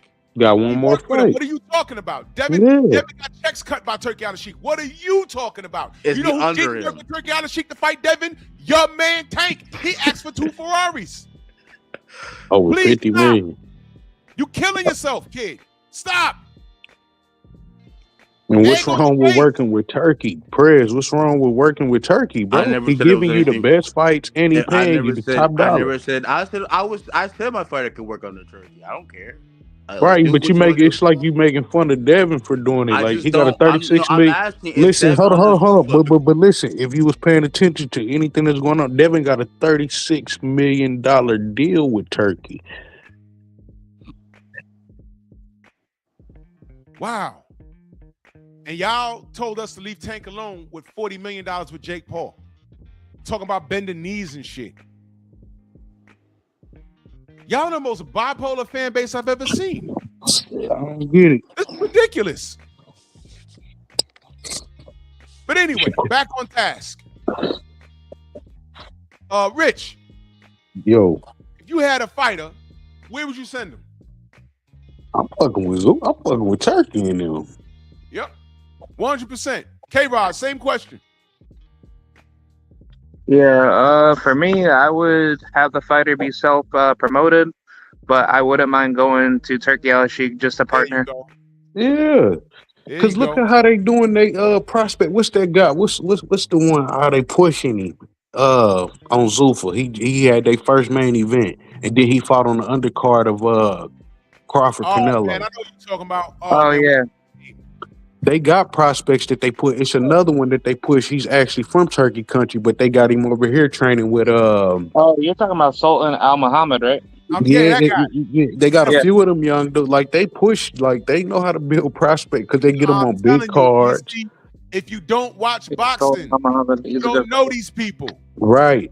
If you don't watch, a lot of these kids is nice. You don't watch boxing. You see, I come from the era, man. I was watching Galavision. I used to flick channels between ESPN Friday Night Fights and I think, was it Galavision or Telemundo? They had a boxing program in all Espanol every Friday night. And I didn't understand a goddamn word, but I was watching. That was when I first saw Rocky Juarez, Ricardo Rocky Juarez. I said, man, this dude is good. Cause see, another thing, right, that's what I watch boxing. And see, another thing Turkey doing is like, if you get your paperwork right and your money right, you can come in like a DHP, for example, your own company, and come in and do business directly with Turkey where you don't need an Al Heyman, a Bob Arum, or Eddie. Right. You see what I'm saying? The game has changed. And if you over there with Zuffa and you're earning your keep, you can be your own boss and they will work with you. Your freedom comes within your own promotion. Hey, Some cats go over there and get the bag, but if you build your shit up, Turkey ain't gonna give a shit if you own if you're promoting yourself. He'll let you move around. But Zuffa in the meantime is trying to kill the old regime. And I'm saying I don't care for the old regime because in the last 8 years, I didn't get anything I wanted. You know what I got? Deontay getting cheated, Devin getting cheated, and I didn't get Bivol versus Beterbiev until Turkey got involved. Come on. We got the 5 versus 5 out of that. We was getting some major stuff with Turkey. We didn't get any of that stuff when the regime was Drew, cool. Drew, it took almost 30 years for a heavyweight undisputed fight, bro. Y'all realize that? Crazy work. K-Rod, you was gonna say something? Go ahead, bro. Yeah. I wanted to chime in about the whole thing about Zuffa coming into boxing. I think it's a very good idea because one, there's like a lack of competition in the sport of boxing as it is. So, as you have with the sanction bodies, screwing all these fighters over for centuries, it's kind of bad for the fighter to not have any, means to control their career. Because if, a fighter like Aji Kabiel having to wait for his title shot and having to pay sanction bodies just to, be in line and be screwed over. Thank you. Yeah. That's not right. Yeah. He's paying money on a belt, but he's supposed to be fighting Usyk, but he's paying money to babysit a belt. Yeah, and on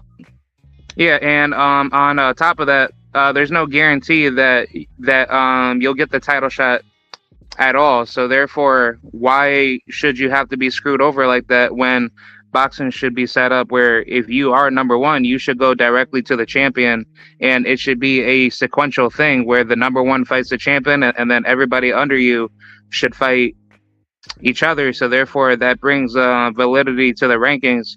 And on top of that, you shouldn't have to be paying sanction fees at all. Like compared to other sports like the NBA, NFL, when you win a championship, they pay you. So it's like for boxing, why can't boxing be like that?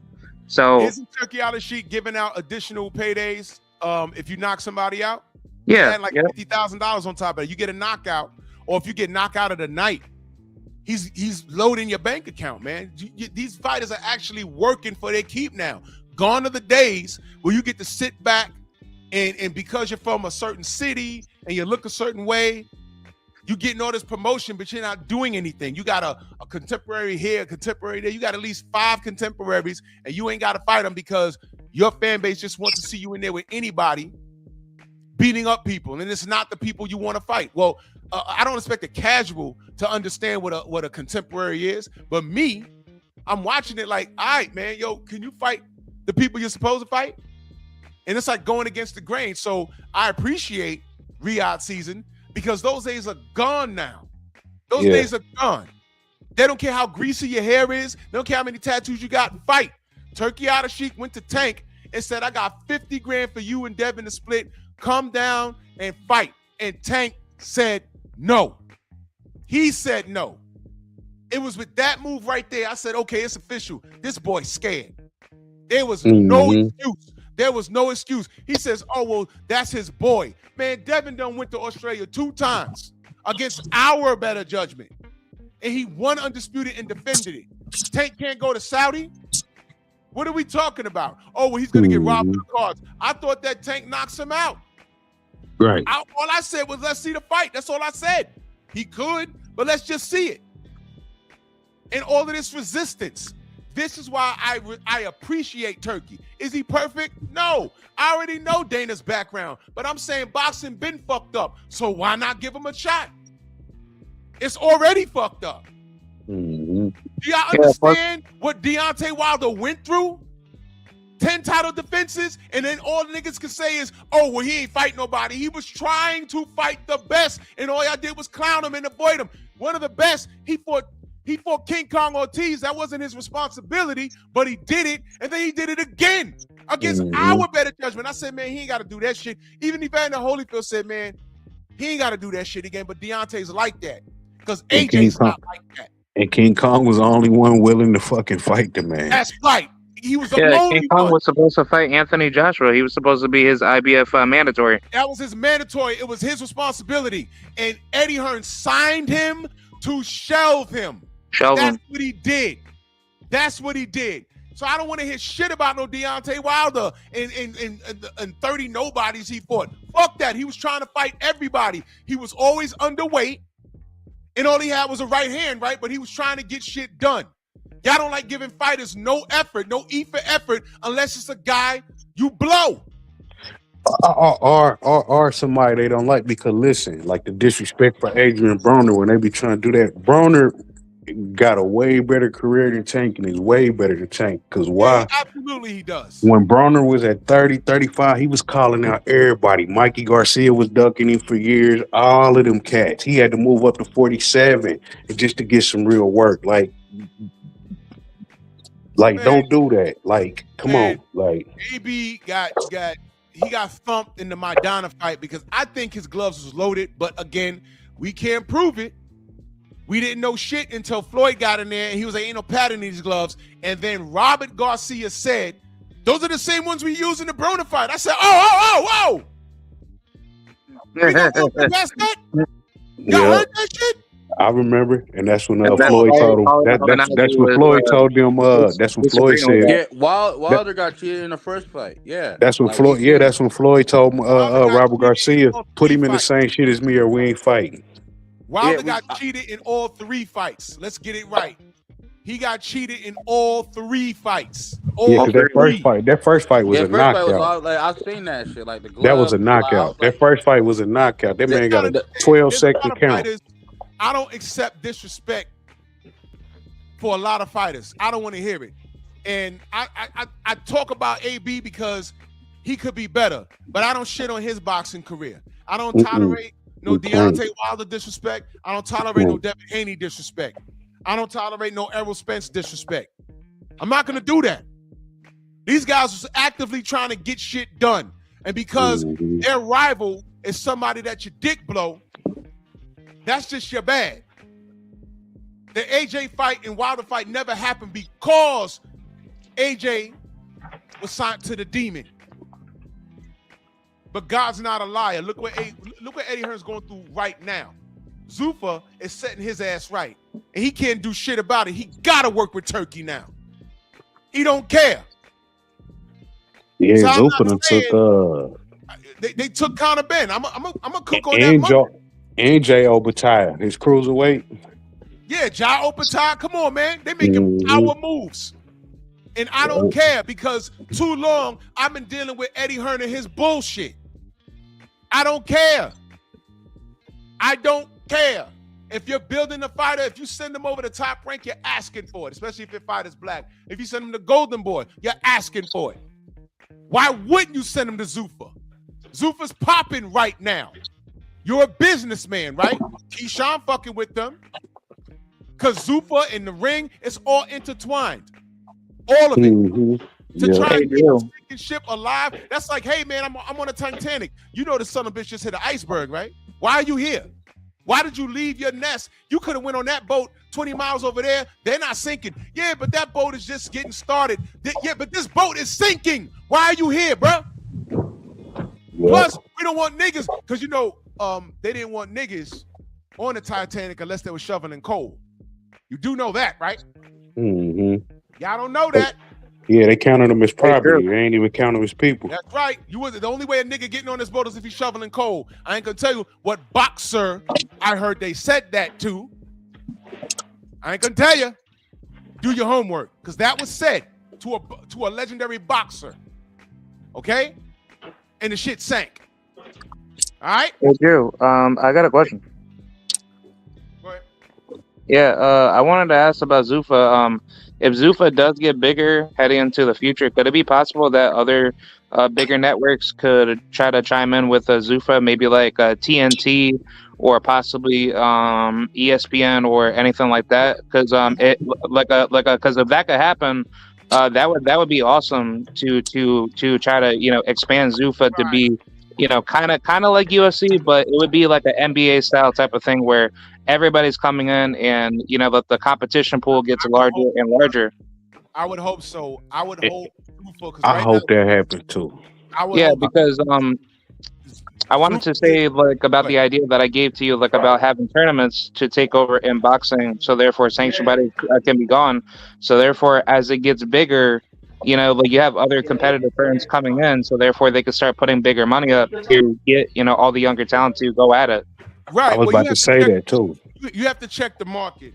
right now, Zuffa will be hustling backwards just to put it on ESPN, just for the sake of putting it on there. Because if demand is not there, why put it there?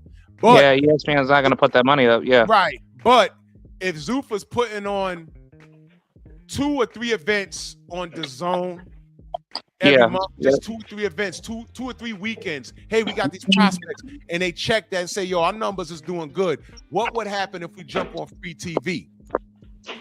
And then they shop around and they go to ESPN and they say, hey, look, we're doing hella numbers here. Do you want a piece of this? And they say, okay, we're gonna bring back Zuffa Friday night fights.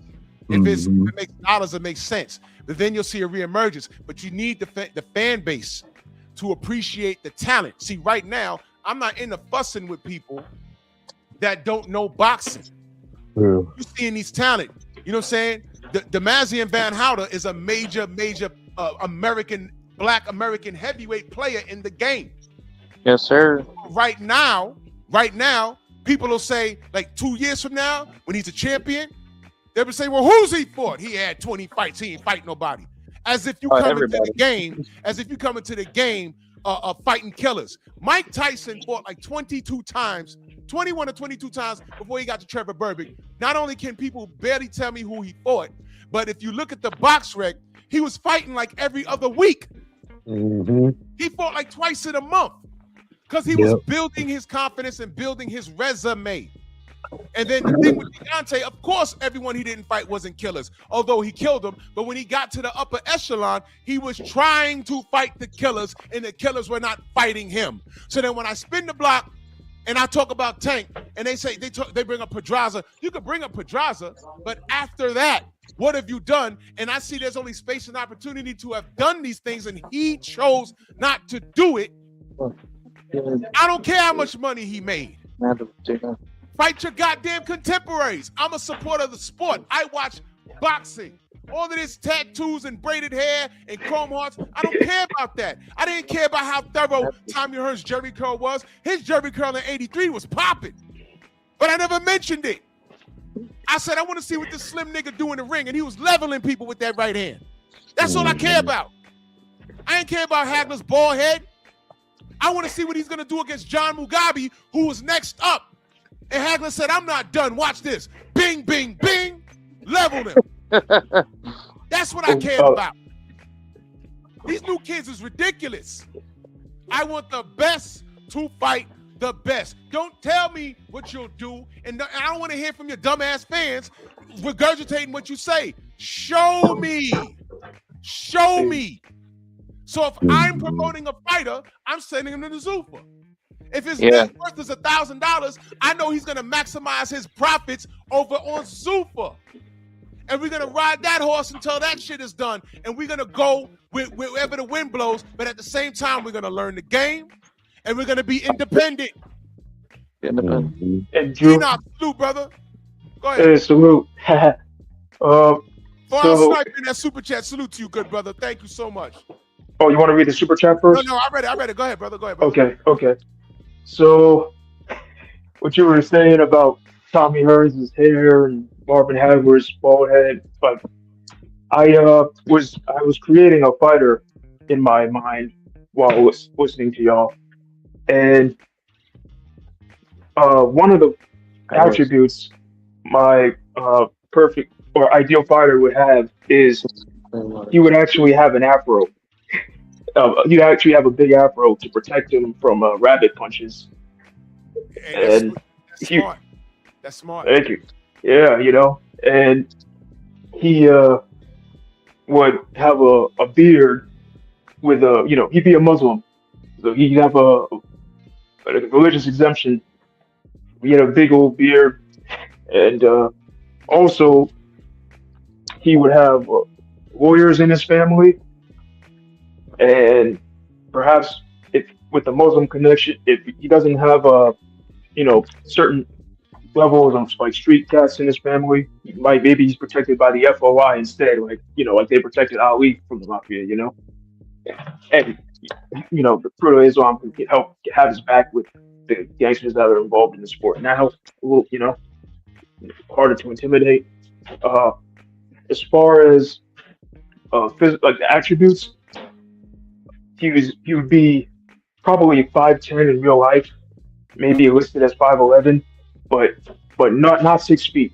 You'd be as tall, but not you have long legs. His height would come from his long legs more than a tall torso. You know, like black people we usually got the long legs, so it helps us with boxing as well. Uh, but long legs, long arms, he would, but he'd be under 6 feet for me personally for psychological reasons. Because once a guy is like 6 feet, psychologically, like one, he's coached to really just fight in a certain way, right, from the outside. But and psychologically, he might feel like he might be less adaptable in his own mind. Like he's just under 6 feet. He's tall enough to be adaptable, but also short enough to remember to like he's tall enough to fight from the outside, but also psychologically will remember to commit to the body and have a lot more variety to his game. Depending on his opponent, he will adapt to his opponent instead of fighting how he feels like he should fight, no matter what. You want to be versatile. So also weight class, uh, he would be he would walk around 160 out of camp, and by the time he goes through camp and starves and dehydrates a bit, he would fight at 140 for the most part because of the depth of competition. Right, most of the high profile fighters with high level skill, they're usually lightweight. Like the historically deepest divisions have, they've gone from like lightweight up to like around middleweight. That's where most of the depth of talent has been in terms of skill, right? So if he could he could usually rehydrate to 155 on fight nights and be willing to take on any smoke from sacrificing to make 135 up to taking his chances against guys a lot naturally bigger than him, or at least with thicker bone structure, even if but at 154. But he has long legs to help him out with that, and quickness and other stuff. All sorts of stuff he can use, all sorts of tools in his toolbox, right? Uh, it's kind of like the Devin Haney build now, or kind of like how Devin Haney is, or it has been. Now that I think about it, like he started his career at 35, and he could take on any comers up to even 150. So now I'm thinking about it, we actually have a guy like that in real life, Devin Haney. So Shakur is like that too. Hold on. Shakur is like that uh, too. yeah, Shakur he rehydrates to like 150. So you know, yeah, and uh, but also what was I thinking? Wait, let me. I wrote notes. Wait, I'm getting. I'm almost done. I'm almost. Okay, so yeah, I'm almost done. Okay, so the thing with footwork is again the approach with your footwork depends on your approach. It depends on your strategy. So his footwork, his choice of footwork, and his choice of steps would depend on the strengths and weaknesses of his opponents. All right. So that's the main idea. But also, as far as the amateur background, I wouldn't. I would want him ideally to not have the wear and tear for accumulation from starting as a little kid, and not even just the fights, but all the sparring and all the making weight that they even do in the amateurs. We fight the same day, right? Uh, so once I would ideally he starts at 15. That way he has he's not hasn't been in the game long enough to be tempted to stray and go off the path when he's hitting adolescence, like a lot and figuring himself out. Like because I started lifting weights before I got into boxing. I was lifting weights started lifting weights at 15, and that really kept me zeroed in on something, right? While I was figuring myself out as a as a biological man, right?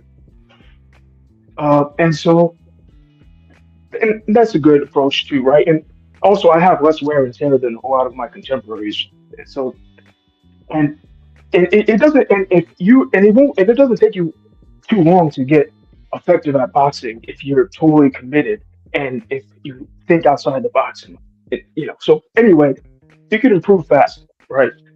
Uh, also, so yeah, and he would turn pro maybe around after around 21 or 22, like after he's reached like legal drinking age, right? Like he and because when you're 21, it's like you know you be more tempted to drink and stuff just because you can legally, you don't have to worry about getting arrested for it and stuff or getting in trouble for it. But basically he would be all in on boxing throughout all the teenage you know stuff that people deal with, right? So and also he'd have enough experience, but not too much amateur experience that he gets stuck in the amateur style. So he would box for maybe 5 years in the amateurs and then maybe turn pro a little, like, maybe 21, 22. Or Let be me, an amateur. And that's it. And that's what I remember off the top of my head, based on what I okay, wrote down. like that. That was a detailed answer. Let me Oh, jump no, in. wait. A flat nose, right. A flat nose, because longer noses get broken easier. So a flat nose and big old Devin Haney kind of nostrils. But the thing is, the big nostrils, uh, they breathe in and more oxygen per breath and exhale more per breath. So it That's actually makes a big difference with that's training over time and over the course of the fight. That's interesting you say that because everyone that comes up to New York and runs that marathon be those Africans. And if you look at their build, they're long, they're slim, and they got wide noses and long necks. They suck up a lot of air. That's just science. That's just science, y'all. That's Yep. just a point of information. I'm glad you said that. In my opinion, I would rather have my fighter have an amateur record where he has a lot of losses. You know why? Because he's seen a lot of styles. Sure. Bud was an undefeated in the amateurs. He lost to Ugas, and we wanted that fight on the pro level. We never got it. Mhm. And it's the sexy thing to say, oh, he'd have beat Ugas. We don't know that. We're going through that right now with Keyshawn and what's his name? The Cuban brother that just lost. Andy Cruz. Andy Cruz. Cruz, We're yeah. saying that right now. I was like, okay, Batala beat him, but it wasn't Keyshawn. But what do we know? Yeah. Andy Cruz beat Keyshawn how many times in the amateurs? Yeah. I mean, Yeah. But you could also say that. Well, you could also say Andy Cruz stayed in the amateurs too long. So that's yeah, that's you the can tricky see that. part, It's the same. I said the same thing about Loma. Those guys in the European circuit, they stay in the amateur until they're like 30. But they Then see they a get lot of things. Yeah, that's why Better Be was so old on his run like that because he fought amateur till he was like 28. A lot earlier. Yeah. So the purpose of the live, here was the trick part. And I wish Prez didn't have to leave. The fighter that you've built, Prez. how does that fighter compare to the fighter that you support the most today? That's my question. I'm gonna go with K-Rob first. Yeah, as far as this question, like, what do you mean by this? Okay, your perfect fighter that you built from scratch, with respect to all of the things that we said, right? How does that fighter that you built compare to your favorite fighter today, if you have one, a favorite? Oh, fighter? yeah. I would say the fighter that I build is comparable to my favorite fighter in the sense of I want a fighter that's heavily disciplined. Mhm. They have a lot of goals to be purely like accomplished in the sport, and they persevere and challenge, up against the best competition, regardless if they win or lose. And I want a fighter that's a people's champion. They give back to their people, and they're very prideful for who they are as a fighter, in and out the ring. And I want a fighter that's extremely influential to the point where they take the greatest challenges to be the best version of themselves, whether that's in times of distress or times of severe challenges. So that's how I would particularly envision a perfect build fighter, in my view. Okay.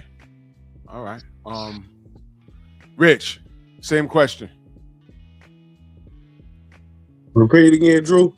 how the perfect fighter that you built based off of the criteria that we brainstormed.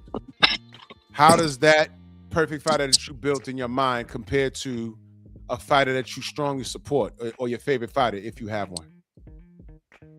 Uh, I don't know. My favorite fighter had weight problems, James Tony. Uh-huh. But if I was to build a fighter, it would be in the mold of him, but just more discipline. Yeah. Stylistically, James is one of my favorites. But let's not forget, he also popped versus John Ruiz. I was at that fight. Mm-hmm. He schooled John Ruiz, but he popped. Yep, he schooled Gear. He schooled Gear off too. Cruiserweight for his belt. Man, that was like fight of the century, bro. That was crazy. Did you see when we had Jarov on our show? Mm-mm. He looked great, man. He grew his hair out, and he still helps kids at the gym. His speech ain't slurred or nothing. And we mentioned James Tony, and he was like, "Hey, man, we could run it back. We could do it." He's in shape. Dimitri, he was a monster. Yeah, I love James Tony, man. One fight that I hate was that first James Peters fight that James Tony had. Sam Peters, I mean, the big Congo dude or whatever. Yeah, Sam Peter. Yeah, I thought Tony won that first fight. Yeah, that was tough. I think that was a tough fight. Sam Peter. Sam Peter was in the fight because he's like naturally, he's a big dude. Sam Peter's a big dude. Yeah, he was knocking. Remember how he did Klitschko? Oh man, wait a minute. And Klitschko pulled it out. That fight was in Atlantic City. Mm-hmm. And that was the dropped first him time. About 6 times. He dropped him. I think he dropped him 3 times in the first round, but there was no 3 knockdown rule until after the second or third. Mm-hmm. He boxed. Sam Peters almost stopped him. Mm-hmm. Yeah, but late in the fight, Vladimir hit him with a hook off the jab, and he wobbled him badly. Yeah, knocked his ass out. That was bad. Sam Peters got a very good chin. Yeah, real good. And I like it. Tally years later, Sam revealed that they ate some fruit that was delivered to their room, and he got poisoned. That's what he said. Wow. You know what I'm saying? He got poisoned, and that's why they were doing that, announcing the scores in between the fight. And when he realized he was down on the cards, he just told his corner to stop the fight. But he was sick.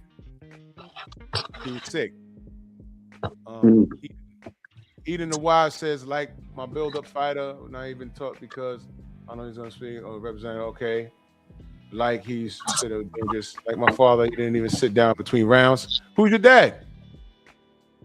Who's your pops? Eden? Your pops is a fighter?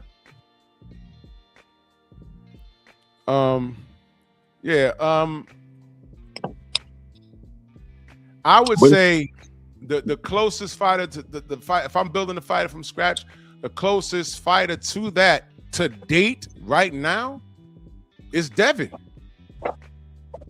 It's the closest thing. Yeah, Devin. It would be his mind frame and his skill alone. Like his skill and then the way he wants to fight. Yeah. Now I'm saying closest thing because one of the things that I said was I would have my fighter fight at 68, which is a super middle.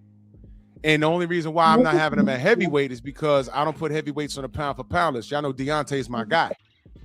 But for this purpose, he's fighting at 168. So I think the closest thing is Devin Haney. I say Devin Haney's the standard right now.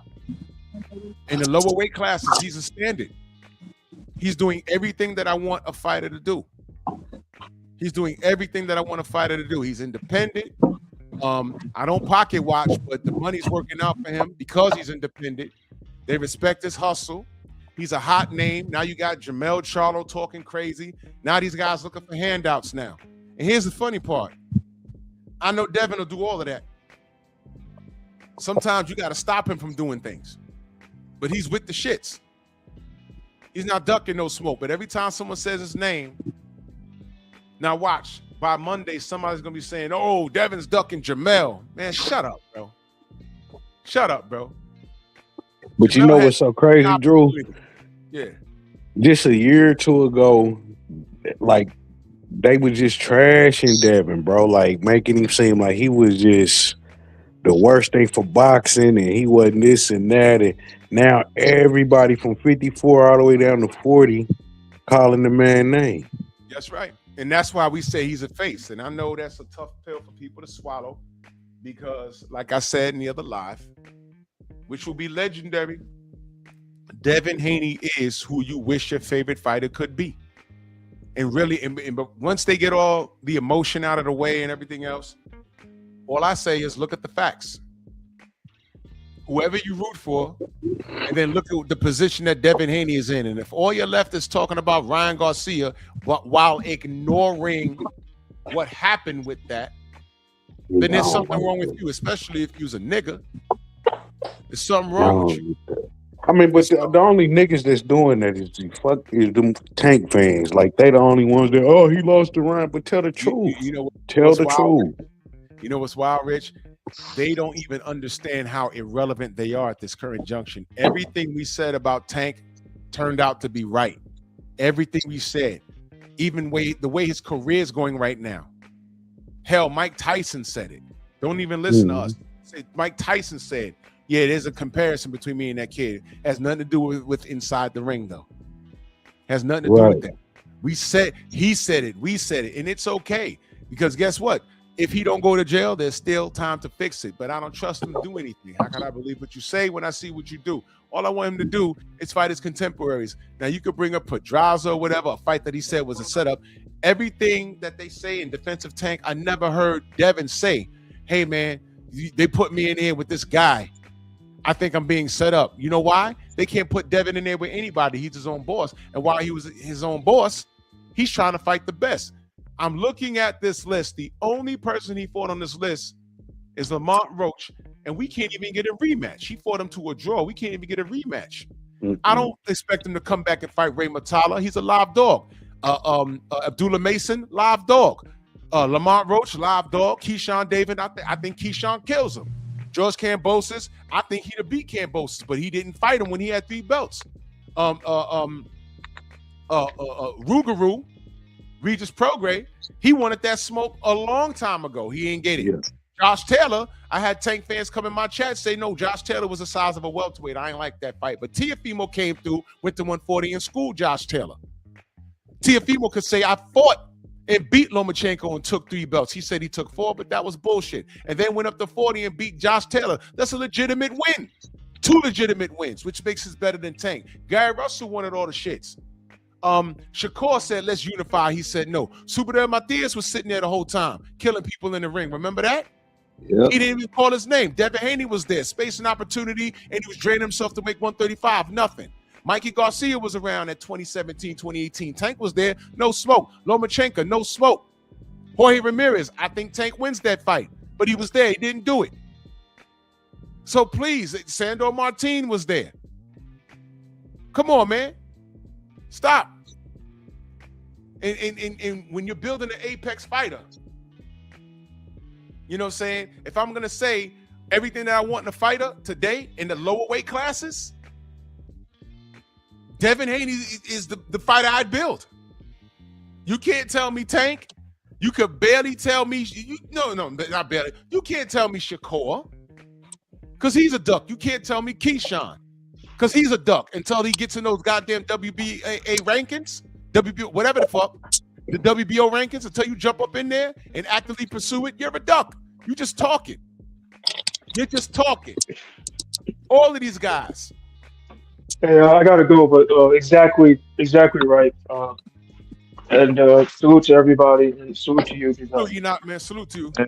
See that? See that? Yes, oh, sir. Facts. For sure. Yes, sir. I'm glad you saw. All right, family. Well, I'm gonna get out of here. I gotta get my day started, and I gotta go to the goddamn store because we got this storm coming, man. Yo, Rich, man, always a pleasure. Thank you so much, bro. Thank you so much. For sure, Drew. Appreciate you. K-Rod, another guy, always supporting, always a pleasure. I'm gonna tell Elijah to look out for you. I'm gonna send him a text, and you know, if you talk to him, just tell him who you are, and be like, yeah, man, I'm cool with Drew. I'm always on the panel. Let him know. Okay, yeah. All right. Yeah, like I'll shoot him a text at some point today, just to let him know. And like I'm basically like going in with media credentials, so Oh, I'm gonna excellent. try to see. Yeah. Like I'm gonna try to see like if I could try to go backstage to possibly go talk with him. Excellent, man. Appreciate you, brother, as always. Thank you so much, brother. Yes, sir. Thank you very much. All right, brother. Man, salute to y'all. It was a good show, man. It was a good show. In the future, please, let's refrain from insulting each other. I know we can get passionate, but let's keep the name calling out of it. We can make our points without being rude to one another. We're men. It can get passionate, but let's not cross that line. Let's always keep it boxing. I know it can be difficult, and I have to check myself sometimes. But let's just keep it boxing. All right, let's keep it boxing. All right. And thank you, Prez, for showing up. Appreciate you. We ain't got to agree on anything, but as long as it's boxing, I'm up for the conversation. So salute to y'all. Great Simian Saturday. Salute to everybody in the Venmo, the Zelda Cash at the Super Chat. I will do a post fight. I'll talk about it. Well, let me just be very blunt with y'all. If Ryan wins, I don't care. If he loses bad, I'm going live. I'm rooting for Barrios. I think Blue Blood said he's sick. I hope that's not accurate. I hope that's not accurate. I hope that Mario's trolling. I hope. If Ryan loses big, I'm going live. I might go live for like 20 minutes, and then you can find me over at the Sensei, Stormy B Man, and make sure y'all subscribed. But if he wins, I might not even talk about it. You know what I mean? But salute to everybody in the Venmo, the Zelle, the Cash App, the Super Chat, man. Much love to y'all.